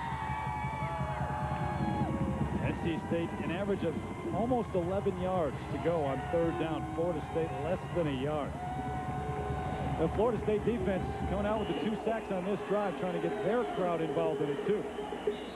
Robinson caught behind the line of scrimmage. They're going to blow it dead, though. There were flags all over the place. That play didn't fool anybody. They sent No. Leak and Holt down the right side and tried to throw back on. See who it's against. Dead ball, encroachment on the offense. Well, they whistled that dead before the play even got underway. First penalty for NC State on the afternoon. So not only was it an ugly play and poor execution, they got the penalty. You hate when that happens. Trifecta. However, with 2:10 left in the first half, if you told Mike O'Kane that that's when he'd get his first penalty, he'd be awfully pleased with that. Mistakes have hurt Florida State this afternoon.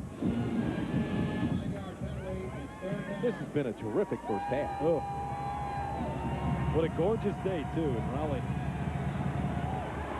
In fact, you go back 4 or 5 quarters between these two teams. They matched up evenly. Like NC State has outscored them. This one underthrown, going to be picked off. Edwards bringing it back. Out across the 40, still on his feet and now. Mario Edwards brings it back all the way to the 32-yard line, and that was exactly what you were talking about. Now Florida State, with just under 2 minutes, to try to put some points back on the board after the interception and the 50-yard return by Mario Edwards. You're playing Florida State and you try to do too much. Barnett was wrapped up and tried to make something happen. If you watch this now, they want him to throw when he's ready and then not hold it at all. But look, all right, now he's wrapped up right there by Johnson and still tries to throw deep. Doesn't have any power on it. Ball's underthrown, and then it's a 50-yard return. We're going to say Mario Edwards was out just outside the 40-yard line. So a minute 55, first and 10, and Winky out of the gun. Quick out, Feaster, he overthrew Feaster.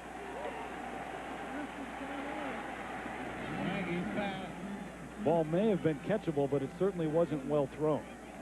NC State got some pretty good pressure on Wanky. That's been forcing him to throw badly all day. He just hadn't been in sync either.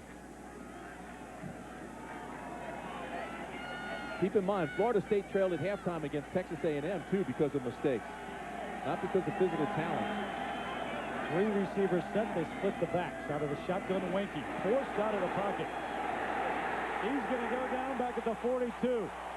That defensive front of NC State shocking the Noles. This was supposed to be the thin part of the defense, but a loss of 17. Bobby Cotton and Greg Derrick drove Wanky back. Yeah, but they got the push from the inside first, and then all of a sudden the outside defensive end, 36-3. That's your defensive ends right there, and all of a sudden, boom. Derrick and Cotton get a pretty good lick on Wanky. They wanted to fumble as well and didn't, but it's a loss of 17. Defense is dominating in the last 8-9 minutes or so. Bobby Cotton had 5 sacks last year. He had 2 hurries last week. He's the defensive captain. And Greg Derrick, pro scouts like him a lot. He's big, he's quick, he's a little bit inexperienced, but he can make things really happen. Officials blowing it dead. Delay a game against Florida State. Too much time, the play clock had run out. Bobby Bowden's club, a number of mistakes, including the 3 interceptions, and 6 penalties so far for the Seminoles. Bobby's not feeling well today. He's got a cold. But I guarantee you, feeling worse right now. He's going to light him up in the locker room. The cold is not the worst of his problems with 46 seconds left. My point being, he's not in a good mood anyway. This is going to make it worse. Well, he wasn't in a good mood going into halftime against Texas A&M either, and they came out and dominated the second half. They set up the screen to Minor. Across midfield. Backed up and brought down at the 44-yard line. 24 seconds as it ticks down. They'll stop the clock. All right, here's what's interesting, though. You've got Sebastian Janikowski, your field goal kicker, who's hit a 56-yarder. He had a couple worth 60 in high school. He could get a 70-yarder, they say. They feel comfortable that he could get a 70-yarder in the right situation. Timmy, that was my point. They'll stop the clock if they get a first down, but they can't stop it right now to get him on the field. The Noles out of timeout. And the clock is going to run out. It is not the end of the first half that Bobby Bowden hoped for. Now well executed. Mike O'Kane with the lead, 13-7. We go to New York. John Saunders, Todd Blackledge.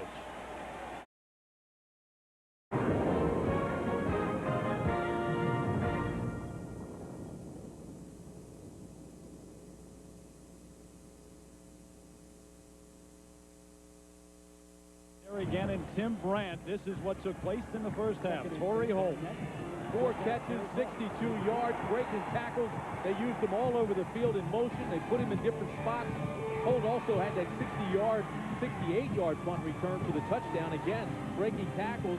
Once he got down the sideline, watch this. He's got one rover. It's one stiff arm, and he's gone. He just outruns Derek Gibson to the end zone. And I mean to tell you, against Florida State, he has had huge games. The last 2 games, 16 receptions, 230 yards, almost 15 yards a catch, and 5 touchdowns. At NC State, you remember they deferred after winning the coin toss, and both you and I thought that was a mistake. May have been that touchdown pass to Warwick on the first play from scrimmage, but now they'll receive to open up the second half.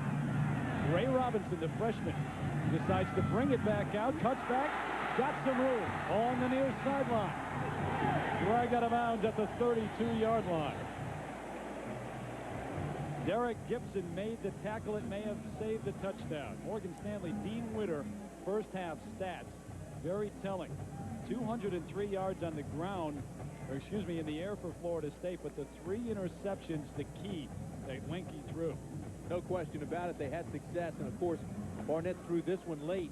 Didn't really hurt them. This has been impressive as well. 3rd down conversions. Barnett, I'm sure they told him at halftime, don't try to do too much. You have to throw in rhythm, throw on time. You don't want sacks, and you certainly don't want turnovers. Good field position for NC State now to open up the second half. Eric Leak in motion to the near side. Out of the shotgun, Barnett under pressure. Throws with the cut back to Holt. Flags on the play. Out to the 33-yard line. Thrown in the area they normally call holding. See if it was holding against NC State. Looked like it may have been a face mask. I thought it was face mask at the end. There are 2 flags down. So did I. Looks like they grabbed Holt's face mask.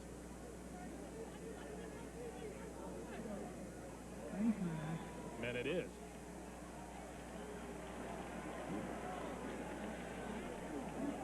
Watch Holt. Again, he drives him off, comes back, and now starts to slant in. Watch him. He'll break this first tackle, but there's the face mask penalty. Mario Edwards with the interference call earlier in the game. Face mask on the defense. That's a 15-yard penalty. I don't know why Edwards is saying, what's wrong with you? That's a bad call when he had his face mask. He's saying it should have been 15 yards. Well, I do agree with that. I do agree with that. It should have been a 5. Edwards wasn't flagrant. A lot of times you'll go up high and grab the helmet and end up with your fingers in his face mask. Didn't look like he held onto it. Looked like he had him for a moment and then let go. But Edwards, not only with the interference call earlier, but now the face mask penalty, did intercept the pass, though, and brought it back 50 yards in the first half. So it's 1st and 10 at the 48 now after the penalty. Rashawn Spikes hit in the backfield and dropped, not going anywhere. There at the beginning of the game, we said that we wanted to count the number of places that Torrey Holt would line up and how they would use him. He's gone wide as the far out guy 16 times, in the slot 9 times. He's been in motion 7 times. You see the success that he had when he's in motion, because now you've got the defensive back, if he's in man, chasing him all the way across the field. But he's had a big day. They continue to move him, and he's playing with a great deal of confidence. Mike O'Kane, that's the plan all year long, but especially against the Seminoles, to move him around and make sure that you can't key on him in any one area. Barnett off a play action. Got Coleman wide open over the middle and a first down. To the 41-yard line of Florida State. Cade Cody on the coverage and the hit, but not before. Coleman got enough to move the chain. Chris Coleman playing with a sore knee today. He had 2 catches last week. And I mean, they are playing him soft. I don't know what Tay Cody's doing out there. He's their best cover guy. He's only a sophomore, but he was playing very soft out there, waiting for the push, maybe the sprint on the poster flag, but instead he brought it back under and made the catch. Coleman had 14 catches a year ago and a touchdown.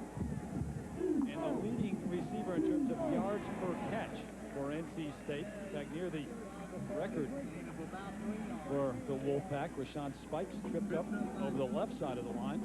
Good point about Coleman. I mean, he's not Torrey Holt. He's not the first look all the time, but he does average 19 yards a catch for his career, and that's awfully impressive. Look at the numbers for Barnett. Only the 1 interception that came late in the first half did not come back to haunt him at all, even though the Wolfpack were inside of Florida State territory at the time. Coleman, you tend to forget about him with all the attention paid to Torrey Holt, but a solid receiver. Under pressure over the middle to Torrey Holt. Came back to get it, and he's got another Wolfpack first down inside the 30. Presence of mind from Jamie Barnett. He was under a lot of pressure from Jerry Johnson. Watch this, pressure coming, as you said, from Johnson, but also they were pinching him from the outside, so when he stepped up, almost went right into Johnson. Then he had Holt isolated on the linebacker, so Rackley couldn't cover him, and they got the completion in the first down. You know Bobby Bowden lit him up at halftime. I wouldn't want to be a part of that Seminole dressing room to listen to Bobby's comments at halftime, but so far, NC State coming out driving. Robinson a step away from breaking that.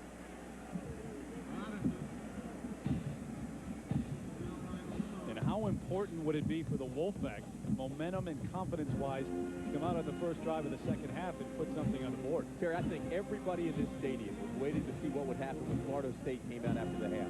Because as you said, Bobby Bowden was not happy in the first half. And you saw, well, they were off. They weren't really sharp. They're going to come out and they're going to be sharp the second half. NC State right now is taking it to them. Mickey Andrews, you saw a moment ago, had to make some changes at halftime, but he's got a defense that's banged up, this linebacking core especially. Here's Robinson again. Had a seam for a moment, closed quickly, but another good gain for the Pack to the 21-yard line. Ray Robinson getting a good look at the freshman. Had a 22-yard touchdown run against Ohio in the first game of the year. Watch Holt on this play. This is your All-American. He knows the run's coming your way, so you want to get a good block. There he is on Rackley, just enough, shields him off, gets position on him, and keeps him away from his ball carrier. 8th play of the drive, and NC State may have found another tailback to go along with Rashawn Spikes.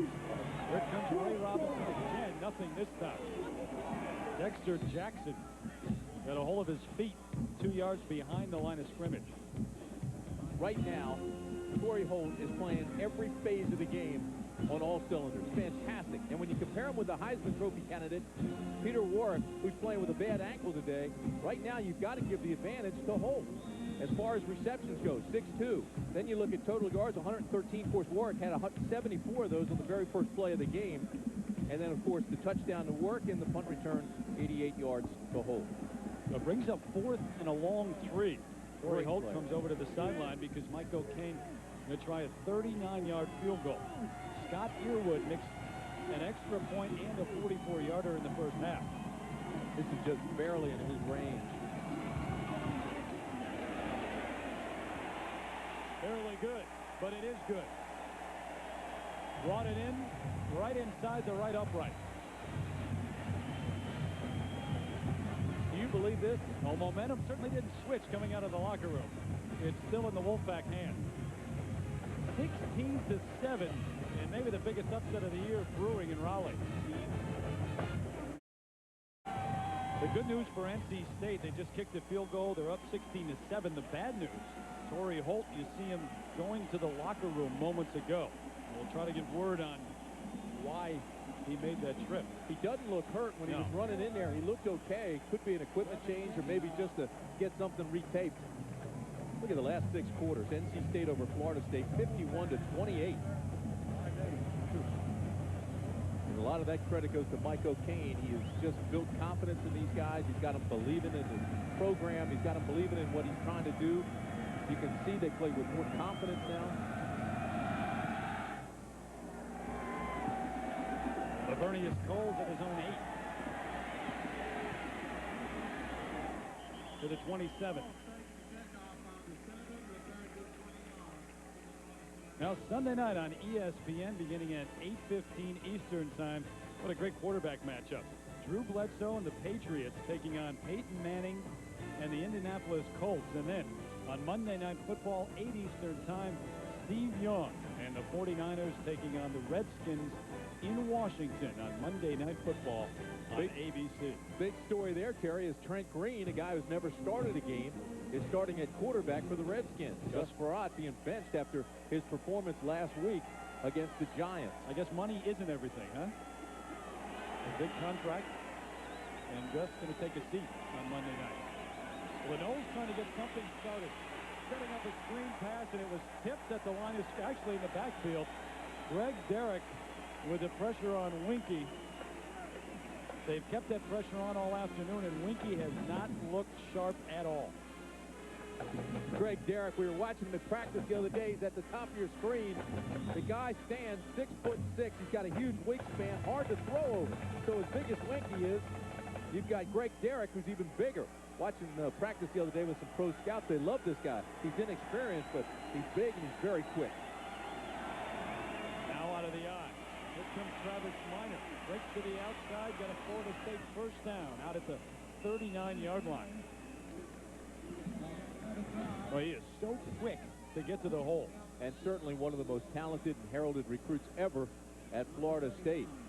Had a great freshman year, as we said, 623 yards. Also had 11 touchdowns. Looks like Marvin Minnis is the man down on the field that they're working on. We'll work on him for a few moments. We'll take this opportunity to step away. Be back to Raleigh in a minute.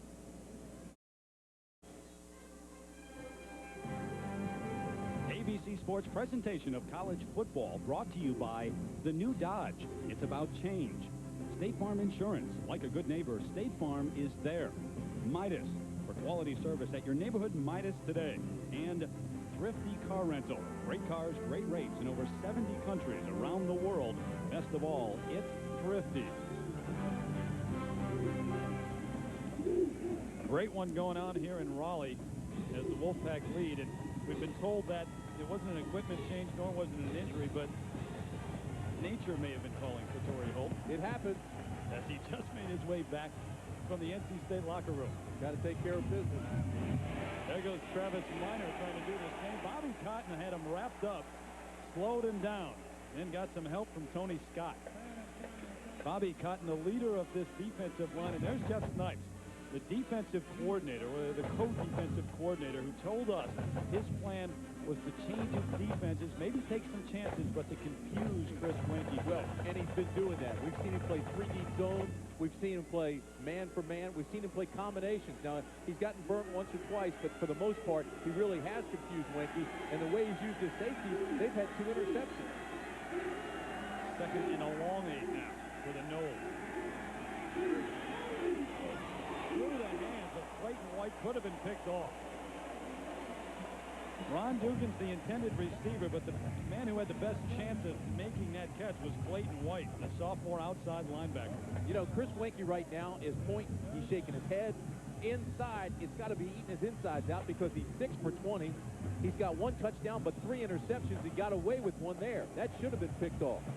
Mark Richt trying to figure something out upstairs to relay down to his quarterback. This might be one of those days, though, that you've got receivers open. Winky has just not been sharp. He hasn't been able to find them.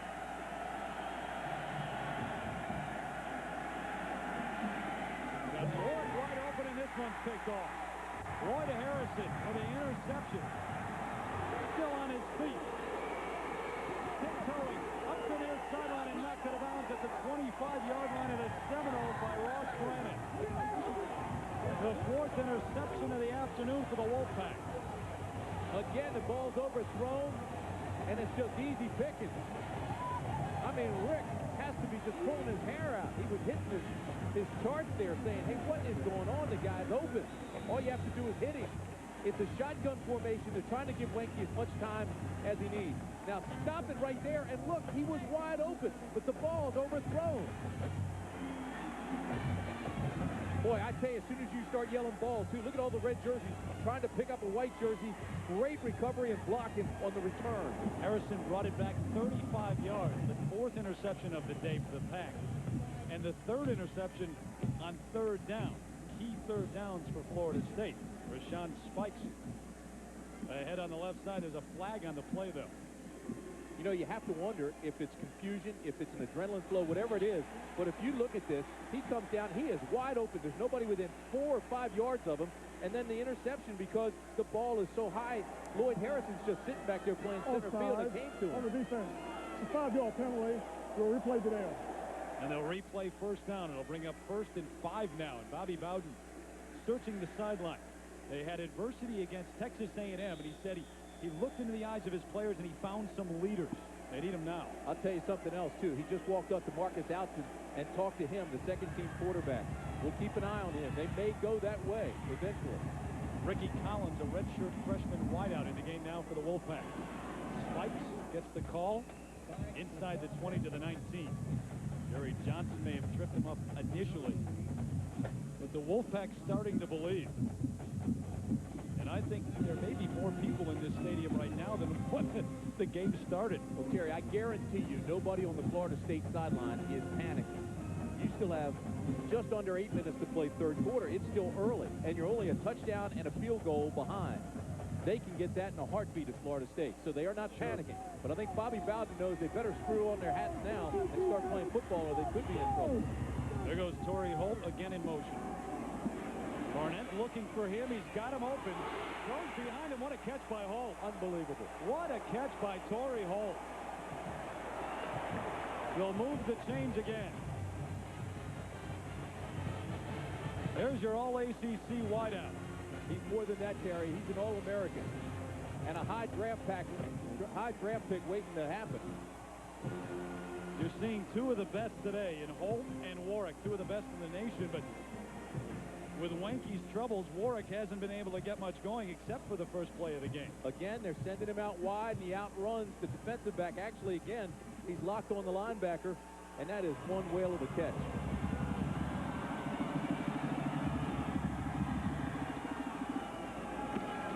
Ray Robinson wrapped up.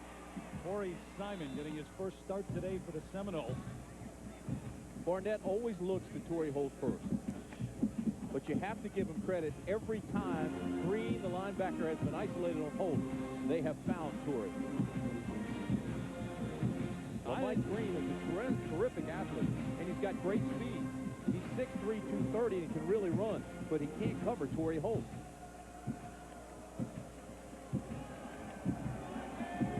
Maybe the key for Barnett is being able to look at Holt and go elsewhere, though, the protection he's gotten from the line. I think most expected this defensive front of the Seminoles to be in the backfield all day. Wide open in the end zone and through his hands. Oh, my gosh. Jamie Barnett and Michael Fouché, the tight end, wide open, maybe just overthrew him a little bit. Boy, I'll tell you what, they were both open. Holt was open, too. He's the guy in motion. I'm going to ask you to stop this in 1 second. All right, stop it right there. Here's one receiver, and then Holt's over here by himself on the left side. 2 guys wide open. It was a sure touchdown. A short touchdown, and watch this. He just can't field it over his head. Fouché loses it. Actually, when he lunges for it, went right through his hand. Well, he's been out with a hamstring pull too, and it looked like that's what happened. He tried to lunge and just couldn't get there. In any case, Barnett throwing, Holt broken up. Nice play by Demetro Stevens, the middle linebacker who steps into some big shoes, filling those of Darrell Bush. Yeah, they've been running this play a lot. Stevens isn't pulled. He's going to act like he's going out, and then he's coming back in right under the linebacker. And Stevens is locked in on Barnett the whole time, reads the pass, makes a nice play on it. So the Noles stop the Wolfpack on 3rd down, brings up 4th and 9, and they'll place it down at the 18-yard line. 28-yard field goal attempt for Earwood.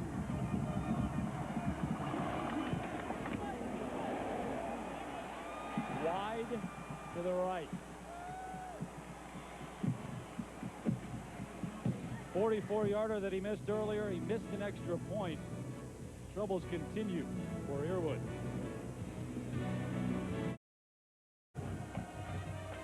Earwood with the miss, and that was a big miss for NC State, because if you go up to 19-7 at this point, a touchdown, a field goal wins it for Florida State. Otherwise, he had 2 touchdowns that would have to win. Of course, a lot of time left, too, though, Tim. 6:38 left in the third quarter.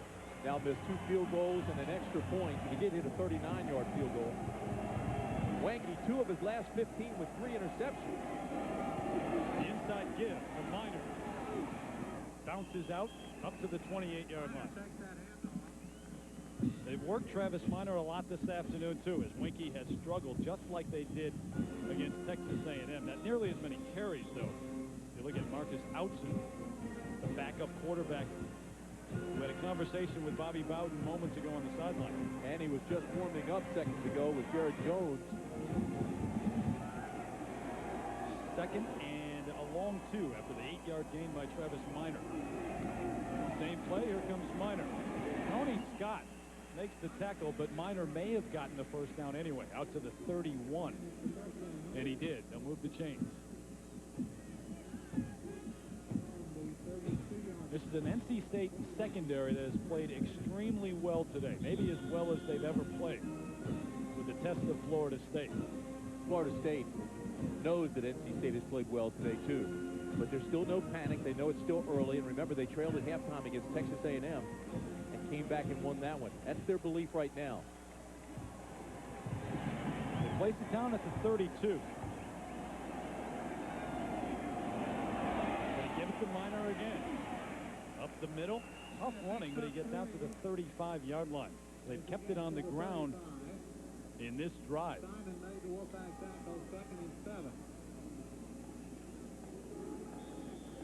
That's something we may see throughout the rest of the game from Florida State, with the way Chris Wanky has been off with his passes. Never going to see Florida State go totally to the run, obviously, but Bobby Bowden may be changing course a little bit now. Wanky going to pass, though, on second down. Got a man wide open at the 38-yard line. Warren cutting back across the field. Peter Warren dropped at the 44-yard line. Warwick, the junior out of Bradenton, Florida, had the 74-yard touchdown catch to open up the game. He's been quiet since because Wanky has struggled. He is so dangerous. He's in the slot, second receiver in, always the most dangerous spot. They just slot him underneath. But he's most dangerous after he makes the catch. Now, I thought he was going to give away the first here because he's got to get across that yard stripe. Gave ground, picked up some blockers, picked up the first before he was finally taken down by Tony Scott. He is so fast and elusive and always dangerous.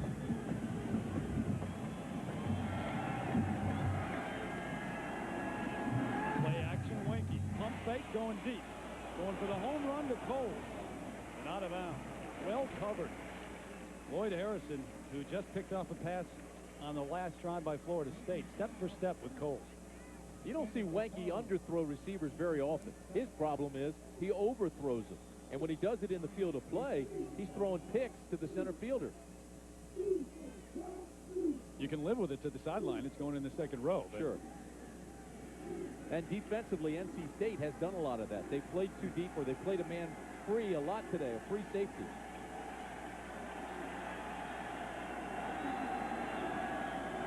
The pitch to Minor has his team on the right side. Closes quickly, and he was popped up to the 47. And as NC State defense, if you're Mike O'Kane, though, you have to worry at some point about it wearing down with all the pressure from Florida State. They played extremely well. This is a young defense, though. Number of freshmen. Well, it is. Last year, the state defense was much improved against the run.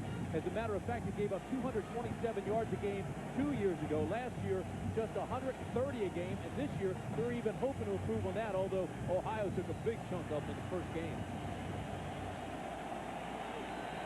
Much different performance today, though, in dry conditions. Third down for Wanky. Off of play action under pressure. Gets away. But finally he's going to go down at the 48-yard line.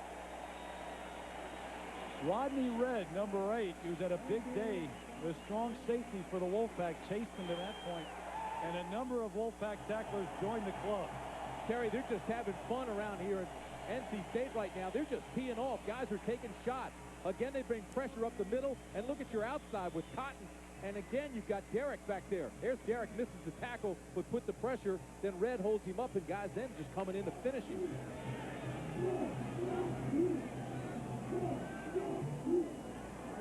High snap for Cottrell, and he gets it underway. Marcel Huff just drilled as he tried to field the ball. Inside the 3-yard line at the 2, NC State recovers, but Huff was crushed. Terry, that's actually scary. You can hear that hit up here. Whoa. It was number 28, Chris Hope, I believe. Let's take a look. And it was. You know, that ball had not hit the ground yet. He's fielding the ball. I'm wondering if he's within the 2 yards. Oh. That hurts here. That ball had not hit the ground, which means they have to give him 2 yards. Very close, wasn't it? It was awfully close. No call. Yeah, at this point, Huff, he doesn't care about a penalty flag. He doesn't care about anything but getting his wits about him. Well, NC State cares, though, because now they're back inside the 3. So you want to play college football, do you? 1st and 10, but Florida State with the Wolfpack backed up. Torrey holding complete. Broken up nicely. That was Derek Gibson. Timed it well. Gibson, the sophomore out of Miami. I think Torrey Holt talking to the official about Gibson or someone else holding on as he goes down the field. Look out. See if that gets Florida State going. See if they take it up a notch and start flying around and playing on the edge, as people say. But, you know, a hit like that can do that to a team, too. I think Florida State got away with one there. And they have. 2nd down for the Pack. Spikes not going anywhere over the left side. Out maybe to the 4 or 5 yard line. It'll bring up a key 3rd down now for both teams as Florida State tries to keep NC State back within the 10 and make it tough to punt.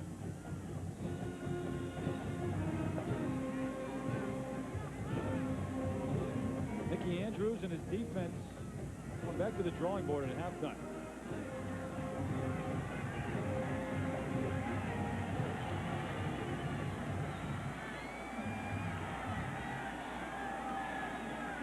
Quarterback draw out of the shotgun. Barnett with a lot of room.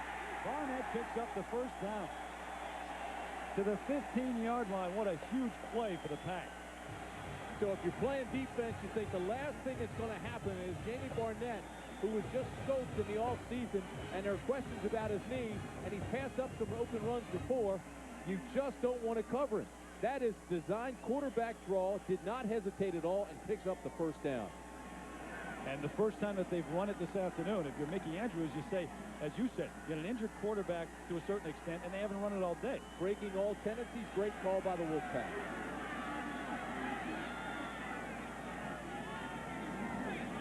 Barnett with an open tight end, nice catch. Devon Smith hauled it in at the 30-yard line.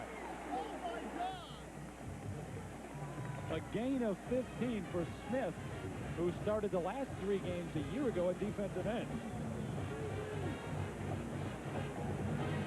Jamie may have taken a hit. Limping just a little bit, favoring the left leg, the one that he had arthroscopic surgery on, still wearing that knee brace. Although they say here, the medical staff says he is sound. The knee is sound. Ooh, Jerry Johnson up top, and his own man, Rafferty. Ian Rafferty hit his helmet right inside his knee. Going to throw again. Underthrows the intended receiver. That was Smith again. He was well covered. In fact, double covered out in the flat.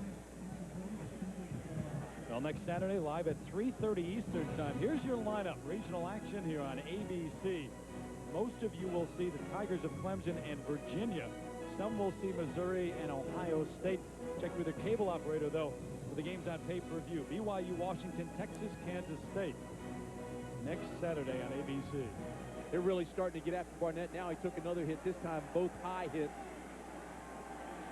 Knee wasn't in danger that time, but his head was. Big hole for Spike. Rashawn Spikes out to the 40, close to another Wolfpack first down. Mario Edwards on the final stop. Spikes beginning to rack up some numbers for NC State. You know, after a couple of 3-8 seasons, Mike O'Kane was on the ropes. Many Wolfpack fans wanted a change, but O'Kane survived and coached his club to 6 wins last year, higher hopes this year, more depth, more talent. And I'm going to tell you something. They're playing with a lot more confidence. He's done a masterful job. I think the Florida State game a big part of that last year. Mike O'Kane having taken the Wolfpack to 2 bowl games. He won the Peach Bowl in '94. Spikes coughs it up, and the Wolfpack get it back. John Fletcher, backup lineman who's played a lot today because of injuries. A heads-up play. Well, Santos went out to left guard, so they moved Raftery into that spot and put Borum up in the tackle spot. That time, Raftery, I think, missed his block. Watch 77.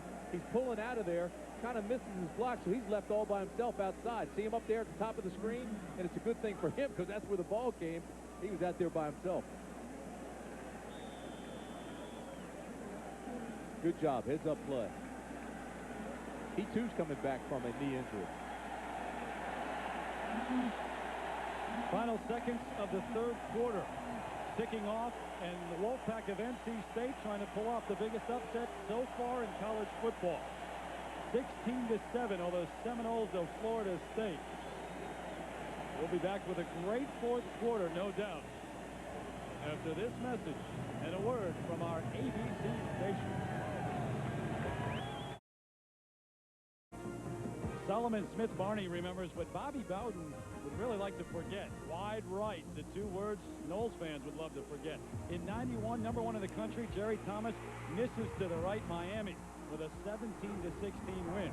Then in '92, the Knowles ranked #3 in the country. Dan Maury does the same. Wide right once again.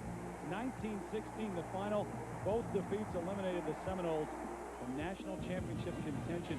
And remember, in '93, Scott Bentley, the recruit on the cover of Sports Illustrated, shouldn't have those problems right now, though, Jim. Not with Sebastian Janikowski. And remember, because Earwood has struggled and missed a couple of field goals, they're just a touchdown and then a field goal would win it.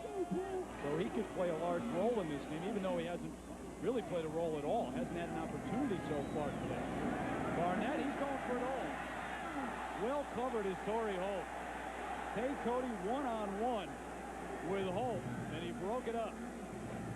You know, now that is fun to watch. You've got the All-American Holt going against Florida State's best cover guy, Tay Cody. He's only a sophomore, but he could be the next great cornerback at Florida State. Some say that this guy reminds him of Deion Sanders. But look at his coverage now. He's got him in his hip pocket. He's playing him inside out. He's got him perfectly covered. The only thing he doesn't do is look back for the ball, or he might have been able to readjust and get a pick. Freshman All-American his first season as a starter for the Seminoles. 9th play of the drive for NC State. They've kept it on the ground for much of this drive. Rashawn Spikes can't go anywhere. Right at the line of scrimmage, he's sent backward.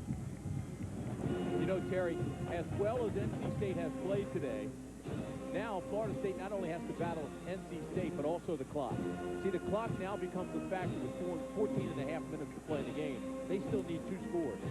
As you know, though, they can score in the snap of a finger. Absolutely. 10 seconds from there on the board. What NC State has been able to overcome is what ACC clubs battle so much. The myth of Florida State. Playing the myth instead of the players on the field.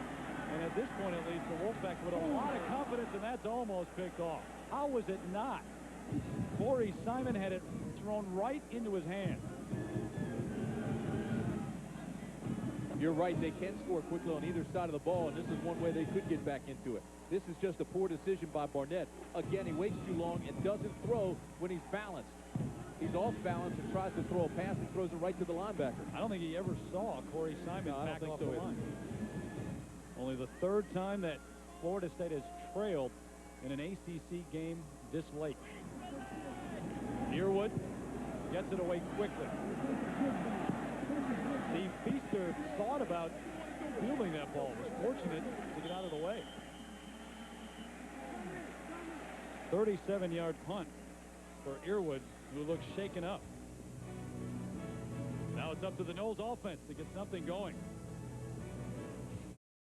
The last time Florida State scored fewer than 7 points in a game, 1988 against Miami.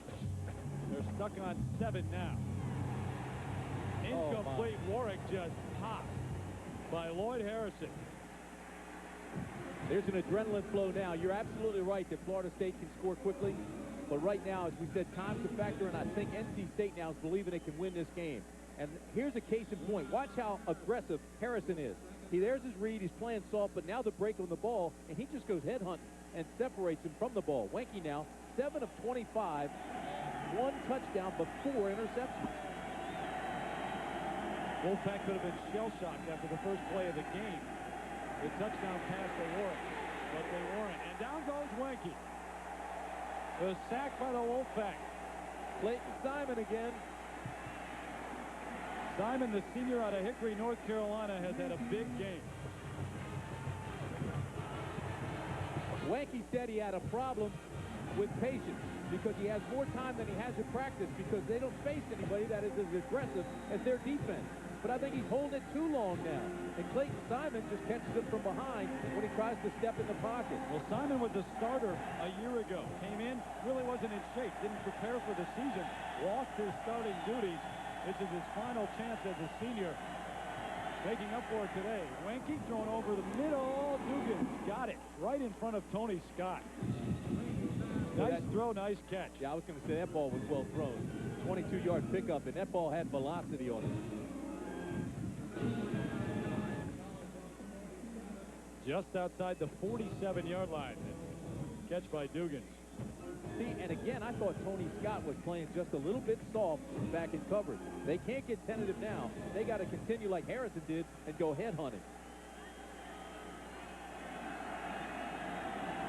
Wenke 8 out of 26 now on the day. Throws over the middle, right behind his intended receiver.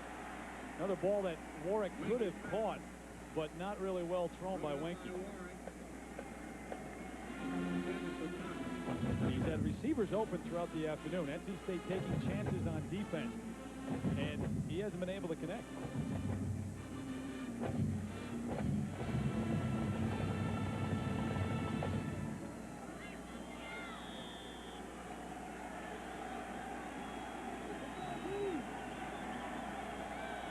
Carter Finley Stadium in Raleigh, North Carolina. In the fourth quarter, 12:44 left in the game. Maybe the biggest upset of the year so far brewing. The Wolfpack on top of Florida State. But a solid run by D. Feaster now to the 43-yard line near a first down. The Wolfpack with a 16-7 lead over the Seminoles. To open up the game, Peter Warwick on a 74-yard touchdown catch from Chris Wenke. But that's been all since then. They've been stuck on 7. Well, and that guy right there, Wenke, has struggled today. He's just 8 of 27. He has 1 touchdown, but he's thrown 4 interceptions. He really hadn't found his rhythm. He's been out of sync. But on this drive, he's starting to look a little bit sharper. The Seminoles 47-1 since joining the ACC back in 1992. Going to have them on a comeback today, though. There's your first down. Straight up the middle goes D. Feaster, who's come on and played a lot for Travis Minor today. That was the plan by Bobby Bowden to rest Minor. NC State could be sitting in a lot better shape right now had they gotten good kicking game. Earwood missed 2 field goals and an extra pointer. They'd have a bigger lead. And if you look at this, NC State has outscored the Seminoles 51-28 when you go back to last year and count the last 7 quarters. But as it stands, because of those misses, Florida State still within a touchdown and a field goal of winning this game. Last year, the Wolfpack mounted a comeback in Tallahassee, but they were down too far, 27-0. Ended up losing 48-35. And they whistle it dead. Wenke going to come over to find out what Ronald Cherry, the referee, has to say. At the conclusion of today's game, we will select the Chevrolet most valuable player of the game from each team. In recognition of these athletes, Chevrolet will make a contribution to each school's general scholarship fund. A lot of time left in this one, though, almost 12 minutes. Boy, Florida State started this game, scored on the very first play on a 74-yard touchdown. And you thought at that point, as you said, that they were going to be sharp today. But ever since then, they haven't been able to do anything. And it hasn't been as if Winky hasn't had receivers open or they haven't been able to get something going against the defense. Winky just hasn't been sharp. It was solid in the Texas A&M game, but not today. Almost 400 total yards. Yeah, but see what NC State is doing is keeping everybody in front of them. They're not giving up. After that first 74-yarder, they've kept the receivers in front of them and have not given up the big plays. And for NC State, Jamie Barnett's 15 of 30, and he's had a big day. Conference continues down on the field as we try to figure it out. The game clock is being adjusted by 18 seconds. We're taking 18 seconds off of the game clock.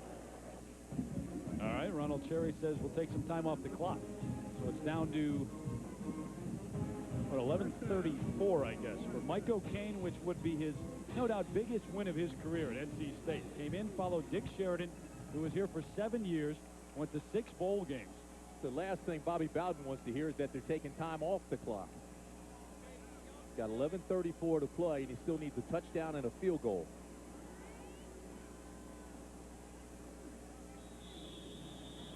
Plus, Wanky standing around all this time just when he seemed to be getting his rhythm back. Hands it off to Travis Minor.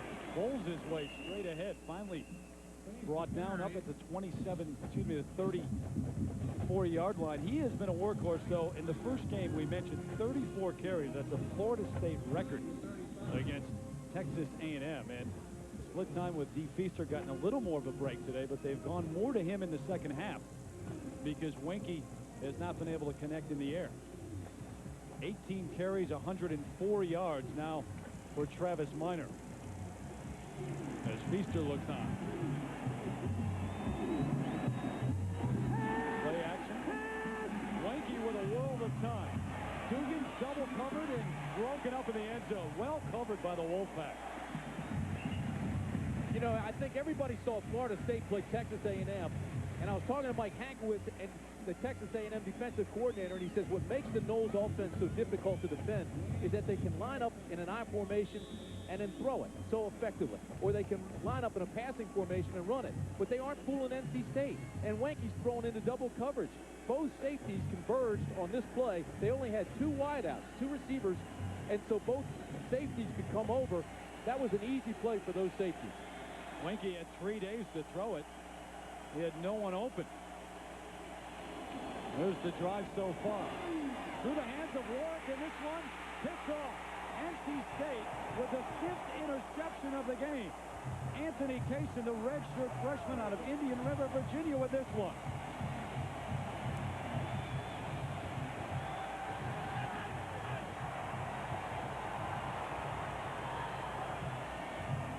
And the Wolfpack not only believing they can win this one now, they believe they are going to win it.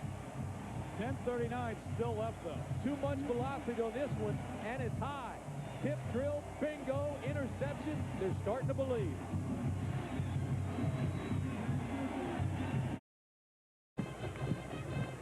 Marcus Elton on the sideline, the relief pitcher in the bullpen, warming up. He did so earlier in the second half, but now more intently as Winky on the sideline after his 5th interception of the afternoon. Keep in mind, Alton got a lot of repetitions in the springtime because Kendra was out, and Alton was actually battling for the #1 spot with Winky. Things starting to get serious in Raleigh, North Carolina, with 10:39 left and the Wolfpack up.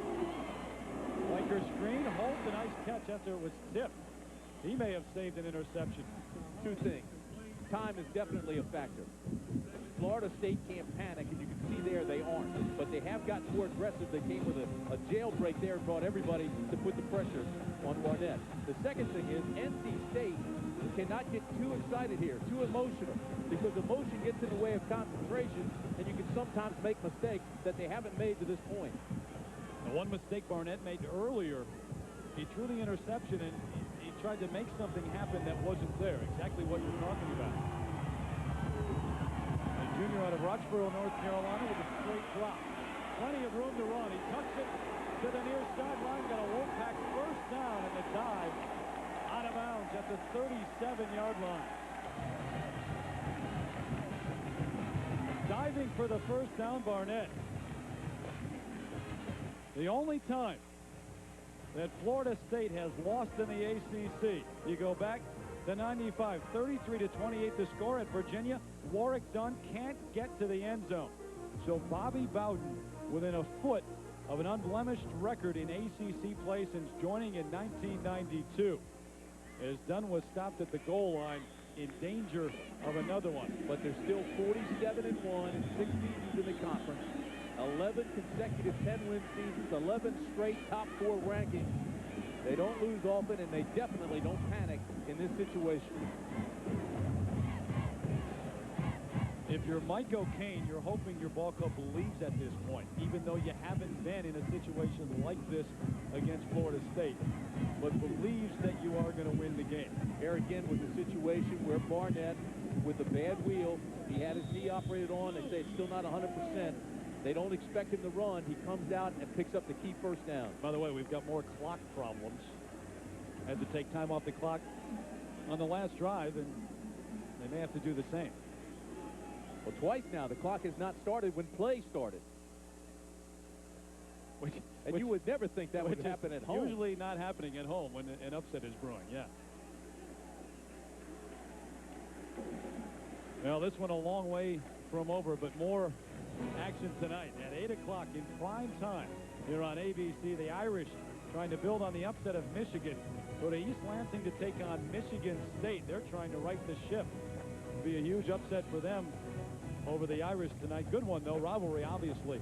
That's tonight at 8 o'clock here on ABC. And now they'll continue to talk about the clock problems. Florida State still has 3 timeouts left. NC State has 3, but it's too early to be talking about that yet. Right now, the defense and Bobby Bowden are thinking about turnover, forcing a turnover. Well, no matter what happens here in the last 10-18, obviously a lot is riding on this when you look at national championship hopes, the future, at least for this season, of Florida State offensively. The Noles coaches can't feel good about what they've seen today based on what they saw in the Texas A&M game, and they felt very good after that. And regardless of the outcome of this game is certainly going to hurt Florida State in the polls. The only good thing about that, it's still early in the season. Of course, the Bowl Championship Series this year, number 1 versus number 2, guaranteed. And the Noles hoping to be in one of those 2 spots. Mickey Andrews, the defensive coordinator. Last 2 times he's come with blitzes. First down, finally got the clock worked out. So Jamie Barnett back to the line of scrimmage. Rashawn Spikes gets the call. Back to the line, that's about it. Tough to run against these Noles. Corey Simon, the junior, who got a start today. He was in on the stop first. Big stop on first down. That's when NC State has had a lot of success on first downs, which has allowed their game plan to go in full swing. Then they can pass or run. But here now brings up 2nd down and 11. See, they've got to now start thinking it's 2nd and long and start thinking about looking for Torrey Holt again. Well, in terms of the run, the way teams have always tried to attack Florida State, run right up the middle, right at them because of their quickness east and west. And now they've got the great tackles up the middle. Barnett, there's Holt out there, makes the catch. Holt did it score. Torrey Holt to the end zone. 63 yards, there are no flags on the play. And you better believe this Wolfpack crowd expects the upset now.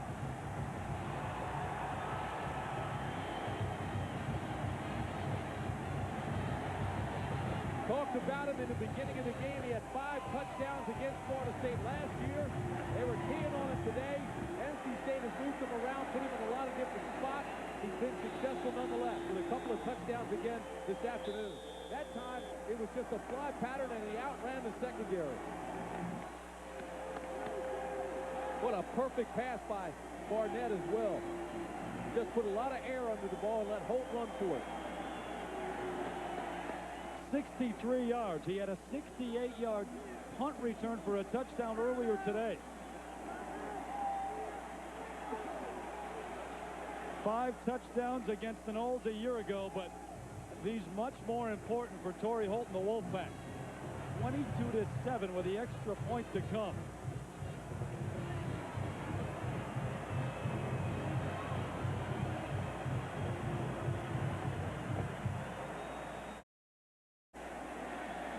Florida State 47-1, may go to 47-2 if the Wolfpack can hold on. 9:31 left. Torrey Holt, the 63-yard touchdown catch. But Mike O'Kane knows this one's a long way from over, as does Bobby Bowden. The extra point, they'll go for 2. Earwood missed an extra point earlier in the game. So they're up 15 right now, trying to go up 17. Holt in motion to the far side. Barnett to throw back to the tight end. Smith, he gets there. 24-7 Wolfpack. Torrey Holt was like a magnet. Pulled everybody to the right. Then they just threw back to the left. And there was nobody there. They roll to the right. Everybody's looking for Holt. Whoops. We forgot the tight end. Touchdown, Smith. Now, on 2nd and 11, we said they've got to look for Torrey Holt. So we knew it. The defense knew it, but nobody could stop him. It's just a fly pattern. He splits the seam between the 2 defenders and just takes it in. Oh, how sweet was that? Gibson couldn't get there. Jackson couldn't get there. Holt just outruns them. And the ball was perfectly thrown because Barnett put a lot of air under it, threw it high, and let Holt run under it.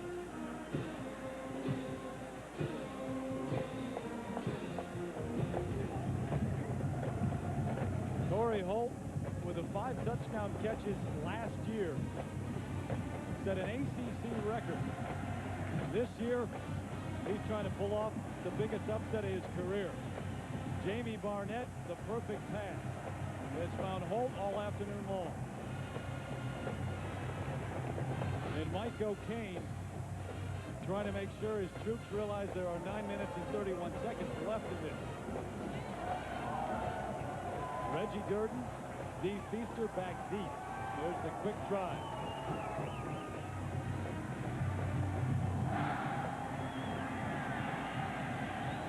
Durden at the 6.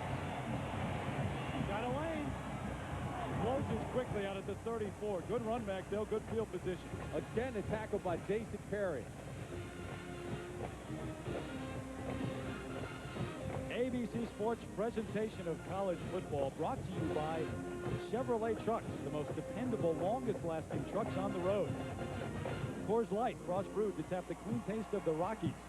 And Morgan Stanley Dean Witter. We measure success one investor at a time. Got a new quarterback in Marcel Alton. Marcus Alton, rather.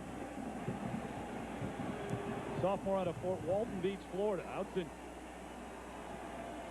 took his high school to the championship game in Florida. Going to throw back. The Feaster, the catch out of the backfield.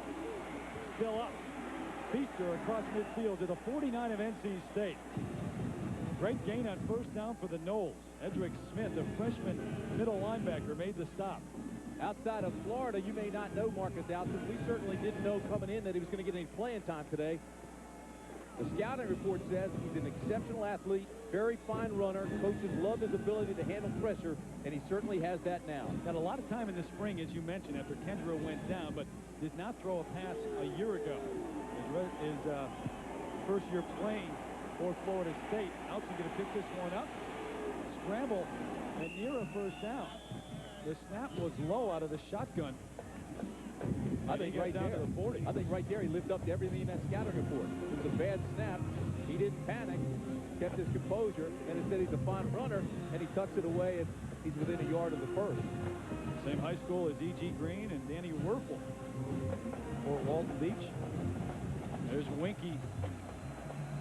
You wonder what is going through his mind. An awful afternoon for Chris Winky. Minor out of the backfield, a short gain on the catch, but that's enough for the first down. Terry, with 8:17 left, I mean, there's no question that Winky, after all the build-up and all his expectations, that he is right now heartbroken. He's got to be sick to his stomach. But, I mean, for Alton, this is a great opportunity. And right now, there's got to be a sense of urgency for Florida State, but they still can't panic. And Florida State's not a team that normally does. 3 scores to get there, though, and some change. Complete to Peter Warrick. A gain of about 8. to the 30-yard line. And NC State letting anything happen underneath now, but trying not to give up anything long. What's becoming all too true for the Seminoles now is the fact that they need 3 scores. Alton calling the play with the no huddle.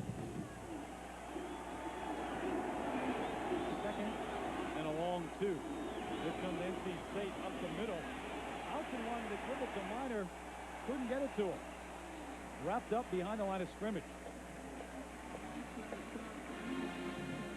Cecil McCurdy, the defensive tackle who was not supposed to play today because of a sprained ankle. You know what screwed this play up was the fact that NC State was coming on the blitz and showed it early. They were guessing and almost jumped it. And all of a sudden, that threw everything out of whack with the offense and the snapper, and also for the ball carrier, Minor. And so Alton had to just tuck it away. 3rd and 2. Here comes the crowd playing a role. Out of the gun, Alton wants to run. Not going to get there. Back to the original line of scrimmage at the 30, maybe the 31. So it brings up 4th and almost 3. Well, you need 2 touchdowns and a field goal. But at this point, I think Florida State more than anything needs the touchdowns, and I think they'll go for it here, even though it's 4th and long. Bobby wants to think about it and talk about it. He's going to burn a timeout. I'd go for it. 4th and almost 3 for the Noles, trying to avoid their first defeat of the year. Only 2nd ever in the ACC when we come back. 4th down and 2 at the 30-yard line. We don't see Sebastian Janikowski. Don't see Chris Wenke. He's on the sideline. Marcus Outson in at quarterback, but the Noles are going to go for it.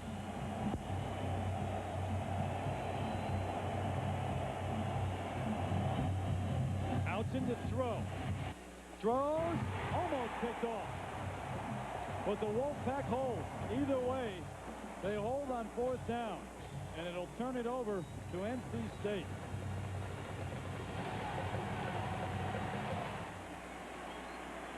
As good a win as these fans will have seen if the Wolfpack can hold on in a long, long time. Still a little premature for that thought. You have just under 7 minutes to play. But I think he tried to feather this too much. They showed a running formation with 2 tights. Almost had his knee taken out by his own blocker. But Peter Warwick was open. But he tried to feather it rather than just step up and drill it. And it was almost picked off again by Perry. So Outson not having much success, even though he drove the Seminoles down the field. But he and Wenke not able to put much on the board at all. Only 7 points. That was on the first play of the game. Rashawn spikes right into the middle of the pile as the clock continues to run. Florida State has 2 timeouts left. You don't want to use those here, but you want to help guys up off the floor and get them back into the huddle as soon as possible. Look at this. Tells the story, doesn't it? 68 yards for Torrey Holt. Had a 63-yard touchdown catch a minute ago. Said right at the beginning of the game, the motto at NC State this year, big plays, big days, and they've had them. 315 yards for Holt in the last 2 games against Florida State. And they have dominated Florida State in the last 7 quarters. Spikes, no room at all. Nice play on the outside. Neon Humphrey, who's had a bad neck, actually a neck burner that he got in practice. But he got the spikes in time to trip him up. Mickey Andrews, the defensive coordinator. They've been perplexed today. Torrey Holt is for the 2nd year in a row, is just pierced that secondary, even though, you know, they were really after Holt today and trying to stop him. And as you look at the clock continue to tick, this is huge for the Florida State defense. To have a shot, they've got to stop him here and get the ball back. 3rd and a long 10. They keep it on the ground. Spikes don't want to take any chances, so they'll have to punt it away after a gain of about 2. You like that decision? Yes, I do, and I think it's a great stop by Florida State. And now Florida State's got to get the ball back in pretty good field position. But, I mean, for Mike O'Kane, he knows 3 scores beat him. He doesn't want to give him back the ball too quickly or give him anything easy with a turnover. So he's keeping it on the ground, just trying to use the clock. Dee Feaster back. As you look at the numbers on Jamie Barnett on the sideline, the Noles may be coming after this one, no. Scott Earwood stands at his own 16-yard line. Here they come. He gets it away, a line drive kick. and not a real good one. His only intention was to get it out of there, I think. 30 yards on the punt. So Florida State takes over at the 38. Mike O'Kane trying to hold on to a huge win. 4:50 left. Florida State needing 3 scores. They come back with Chris Weinke. His numbers on the day, he doesn't want to look at those. 5 interceptions. In fact, 4 of his last 22 with 4 picks during that time. Flushed out of the pocket. And down he goes at the 35-yard line. And a late flag. Streets. A late flag. They're going to call face mask. Streets is the man who got there. I'm not sure. That flag came so late. I'm not sure there was a face mask, but that's what they're calling, I believe.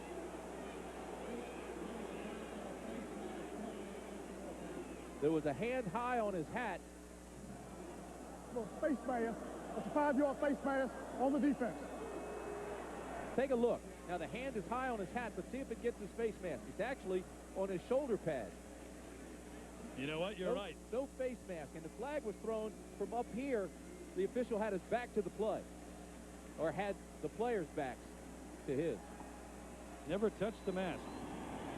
First down and 5 in any case. No need to argue about it at this point. Weinke, plenty of room to run, and he throws it behind minutes. He had no one in front of him whatsoever. All the pressure that NC State put on Weinke earlier in the ball game is now coming into play. Right there were no red jerseys around him, but he turned quickly and threw before he was set. That pressure is still in his mind. The 5 turnovers today. He had 2 fumbles in the A&M game. Looking for Minor out of the backfield.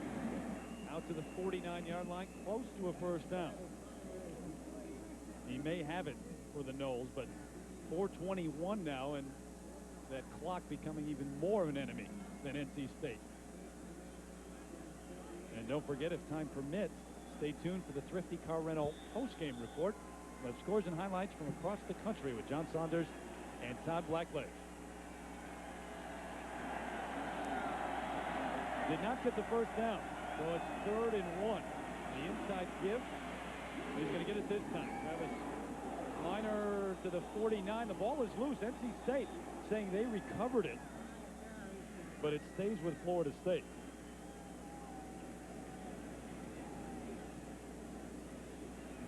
And they will move the chains. So you take up all this time, though, getting that first down and more off the clock. Florida State today has had its most success in the passing game when Warwick is the #2 receiver in. That's when he's the most dangerous. And right now, that's where he's lining up on this play. 3 receivers set for the Noles out of the shotgun. Weinke, plenty of time, going deep on the far sideline. Intercepted by the Wolfpack. Anthony Cason again picked it off after it was tipped. Wow. 6 interceptions for NC State. They had 8 all of last year. And a terrible decision by Weinke. He showed his impatience and his inexperience going for the home run when his star player Warwick, who's right here inside number 9, was wide open. Now stop it right there. There's nobody within 10 yards of your All-American and Heisman Trophy candidate. But instead he goes deep for the home run, and it's picked off with a tip drill. Lloyd Harrison, the man who got a piece of it. And then Anthony Cason with his 2nd interception of the day, and Weinke on the sidelines may not be able to make up for that at this point. It's getting late in Raleigh. 3:47 remaining. Rashawn Spikes fights ahead. Out to the line of scrimmage. That's it. Even those in the stands and even those on the sidelines wearing red jerseys that had doubts are now starting to believe. I think Mike O'Kane may have leaped higher. I think he's wounded. I think he got hurt on the jump. He jumped initially. Got ice on the back of his calf. He pulled a calf muscle. Got to play hurt, even on the sidelines. This would be the biggest win in his career by far, and one of the biggest in NC State history. You beat the #2 team in the country, and you hand Florida State their 2nd loss ever in the ACC. Ray Robinson wrapped up after a gain of about 1, and the clock continues to run. They've got to stop it now. It's They down just under did. 3 minutes. There's your timeout, so we'll have 1 left. It's been a terrible day for Bobby Bowden. He came in, he wasn't feeling well, has a cold, and now all this is taking place. Well, as much as Torrey Holt has done to the defense, it's been the struggles of the offense that has really hurt Bobby Bowden today. Chris Wenke just not on from the get-go. The first pass of the game, if you missed it, a 74-yard touchdown strike to Peter Warrick, and you thought, uh-oh, blowout time. Well, and as happy as you feel for Mike O'Kane, and we told you the problems he's had, but how he stuck to it and did it his way, rebuilt this program, you also have to feel sorry for Chris Wenke. Wenke being the guy that was a glamour story, terrific story, the way he came back to college football, 26 years of age, squared away, and now to have a day like this, the glamour turns to nightmare. Well, starting ABC Premiere Tuesday, the Hughleys move in right after Home Improvement. A great new hour of comedy starting ABC Premiere Tuesday, September 22nd. You know, NC State has had some great wins in its football history and had some great years. When Lou Holtz was here, they went 5 years in a row where they were really a power and beat Penn State several times. But this has to be, in my mind, the biggest win they've ever had. Number 2 team in the nation they will have beaten. And you go back to the days of Lou Holtz and those great years and on through. And the days of Roman Gabriel, the great players who have played here, Jim Richer, the Outland Trophy winner who played with the Bills. And then Dick Sheridan, the success that he had. But as a singular win, I'm not sure you could top this. Well, not only that, but you couldn't ask for better people to do it. You think of Les Robinson and what he went through with the basketball program. The athletic director has this great vision. You think of Mike O'Kane and everything he went through. Some people here wanted to run him out of town. He stuck. He did it his way. Not He's rebuilt the program. Plenty of people. Almost, yeah, it's majority of people. And yet he did it. He never lost his confidence. He continued to do it his way, and he's rebuilt this program. 3 wins to end last year. And now 2 consecutive wins, including 1 perhaps over Bobby Bowden. 2:44 left. Be awfully tough to imagine a Florida State comeback at this point. And it shows you the team that had the longest winning streak in the Atlantic Coast Conference, NC State, and they've just extended it. Torrey Holt at the upper hand today on Peter Warrick. Not Warrick's fault, though. You can't blame him. His quarterback just had an off day. There's a guy that didn't even play football when he went to high school. His high school coach talked him in to being the team manager just because he wanted him associated with the program. It didn't take long to find out his intentions. He wanted him to graduate from being a manager to playing as his wide receiver, playing as his quarterback, playing as his running back, used him everywhere. Now everybody in the world sees his talent. He's a great All-American. And they're not going to wait for the troopers to open up the gates. They're coming down. You don't think they're going to storm the field after this one, do you? It's your school, partner. You know what kind of spirit they have. You were involved in one of those national titles. Yeah, that was in short pants and a tank top, though. I didn't mess around in pads and helmets. 4th down, Earwood on to punt. No pressure this time from the nose. Steve Feaster gets away from it, and it falls dead at the 40-yard line. There's Marcus Outzen going to come back on in relief of Chris Wenke.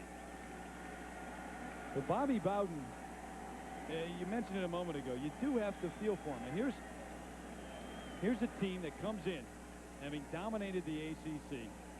They play Texas A&M. They don't shy away from anyone. Last year they played USC in that first game. They play another tough one to open up the season and get a good tested win. And they come in today and I think are just shell-shocked by what NC State's been able to do. And you look ahead to the national championship picture. Does this take them out of that? Marvin Minnis to catch at the 43. Too early in the season to answer that correctly. I don't think so at this point. But they've got a lot of work to do to get back to that level. I mean, this is a situation where this club has, as you said, never lost in the ACC except to Virginia. 47-1. We asked them if the ACC was closing the gap in talent, and they said, well, I don't know how to answer that until we get through with NC State. Well, they learned a valuable lesson today. Well, the national championship in '93. As Outzen takes it outside, run out of bounds. He's got a Knowles first down at the 34-yard line. Florida State has no timeouts left, so they've got to use the sidelines as much as they can with just 2:09 left. But what was improbable now is almost impossible for them to score 3 times. But when you talk about the national championship picture, Tim, can you win it with 1 loss? Well, of course, we know that. And in fact, Florida State, even winning it at 93, they haven't had an undefeated season since, what, 1950? No, but Minor, what they have had, receiver. they've had 11 consecutive 10-win seasons and 11 straight top 4 rankings. Right, so the point being that 1 loss obviously is not going to take you completely out of the national championship. Exactly. But a long road to get it back to where he wants it for Bobby Bowden. And for Mike O'Kane, the win over Ohio. Imagine this. A week ago, Hurricane Earl comes through, Thursday night game, and they have to block a punt with under 2 minutes left. This one almost picked off again. But NC State has to block a punt against Ohio and run it in for a touchdown with less than 2 minutes left in the game to win. And it was a situation where they were almost dead. The crowd thought they were done. We talked about Les Robinson. He thought they were done. Well, Mike O'Kane thought they may have been done. And they win a game like that, and now they're going to upset the Seminoles of Florida State.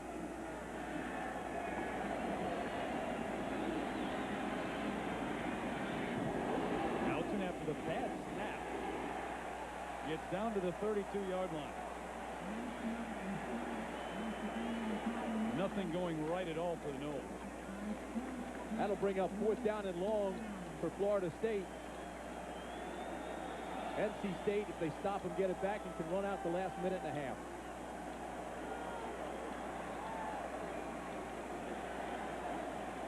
.130 and counting. Last chance for Outzen in Florida State to the end zone. Tip, incomplete. And that should do it. The Wolfpack up 24-7. They're getting ready to storm the field. Still got 1:20 left, but you're looking at a sideline that grew in belief as the day went on. No one around Raleigh, I can tell you this, figure they could beat Florida State today. And Tim, if you're a Florida State fan, it's hard to explain. It's hard to figure this one out.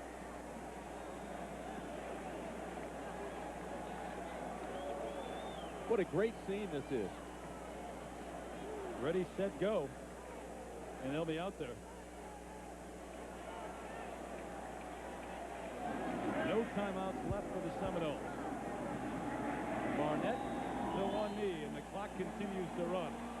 The Chevrolet most valuable players of the game, Peter Warrick of Florida State and Torrey Holt of NC State. For Holt, 9 catches, 135 yards, but he brought back a punt, 68 yards, had that 63-yard touchdown catch. For Warrick, 4 catches, 130 yards, and the opening touchdown. Chevrolet donation will be made to each school's general scholarship fund to reward outstanding students for their academic achievements and to assist those in financial need. A Chevrolet tradition for more than a quarter of a century. Talked about both of those players at the open of this game. Warrick and Holt said they were the showcase. Certainly didn't let anybody down. There are more people in this stadium now than there were when the game began.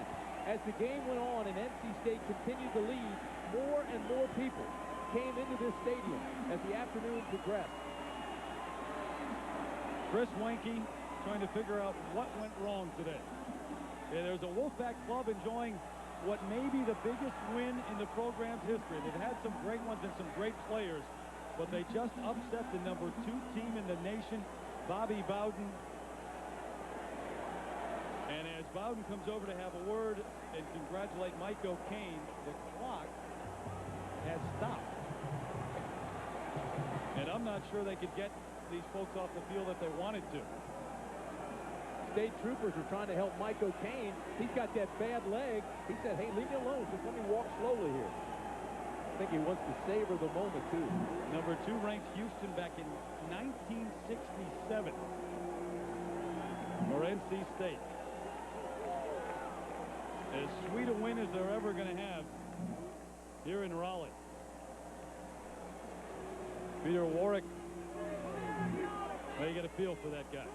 Heisman hopeful, coming in injured. Coaches said, well, maybe he shouldn't play today. He wanted to play all along. Told us he would definitely be in the lineup. Not able to have the day he wanted to have. Mike, yes, you hear us? Yes. Yes. Hey, Mike, Tim Brandt, congratulations. Phenomenal performance by your players. Thank you very much, Tim. I tell you, it was, it's beyond words right now. To hold that bunch to 7 points, that's an unbelievable job by our defense, and our offense did just what they needed to. Mike, congratulations. Thanks so much. Thank you very much. Thank you. Mike, congratulations. He talked about the 7 points. That's as low as Florida State has been since 1988 against Miami. And it happened on the first play from scrimmage. 74 yards to that man, Peter Warrick, from Chris Weinke. But that was it. The defense of NC State, which had given up 361 yards on the ground and 22 rushing first downs against Ohio in their first game, just shut down this offense from Florida State. But that's the key, Terry. It started out with that 74-yard touchdown to Warrick on the very first play. We looked at each other and said, here we go. And I think everybody felt that way. But then NC State just needed to strap it on, and they dominated the rest of the way. Well, not only Barnett to hold, but the defense 6 interceptions for the Wolfpack. NC State at 2-0, Florida State 1-1. The Wolfpack, as big a win as they've had, perhaps, in the history of their program, is upset number 2. For Tim Brandt, I'm Terry Gannon. Hope you enjoyed watching Torrey Holt go deep against the Noles. Remember, Michigan State, Notre Dame,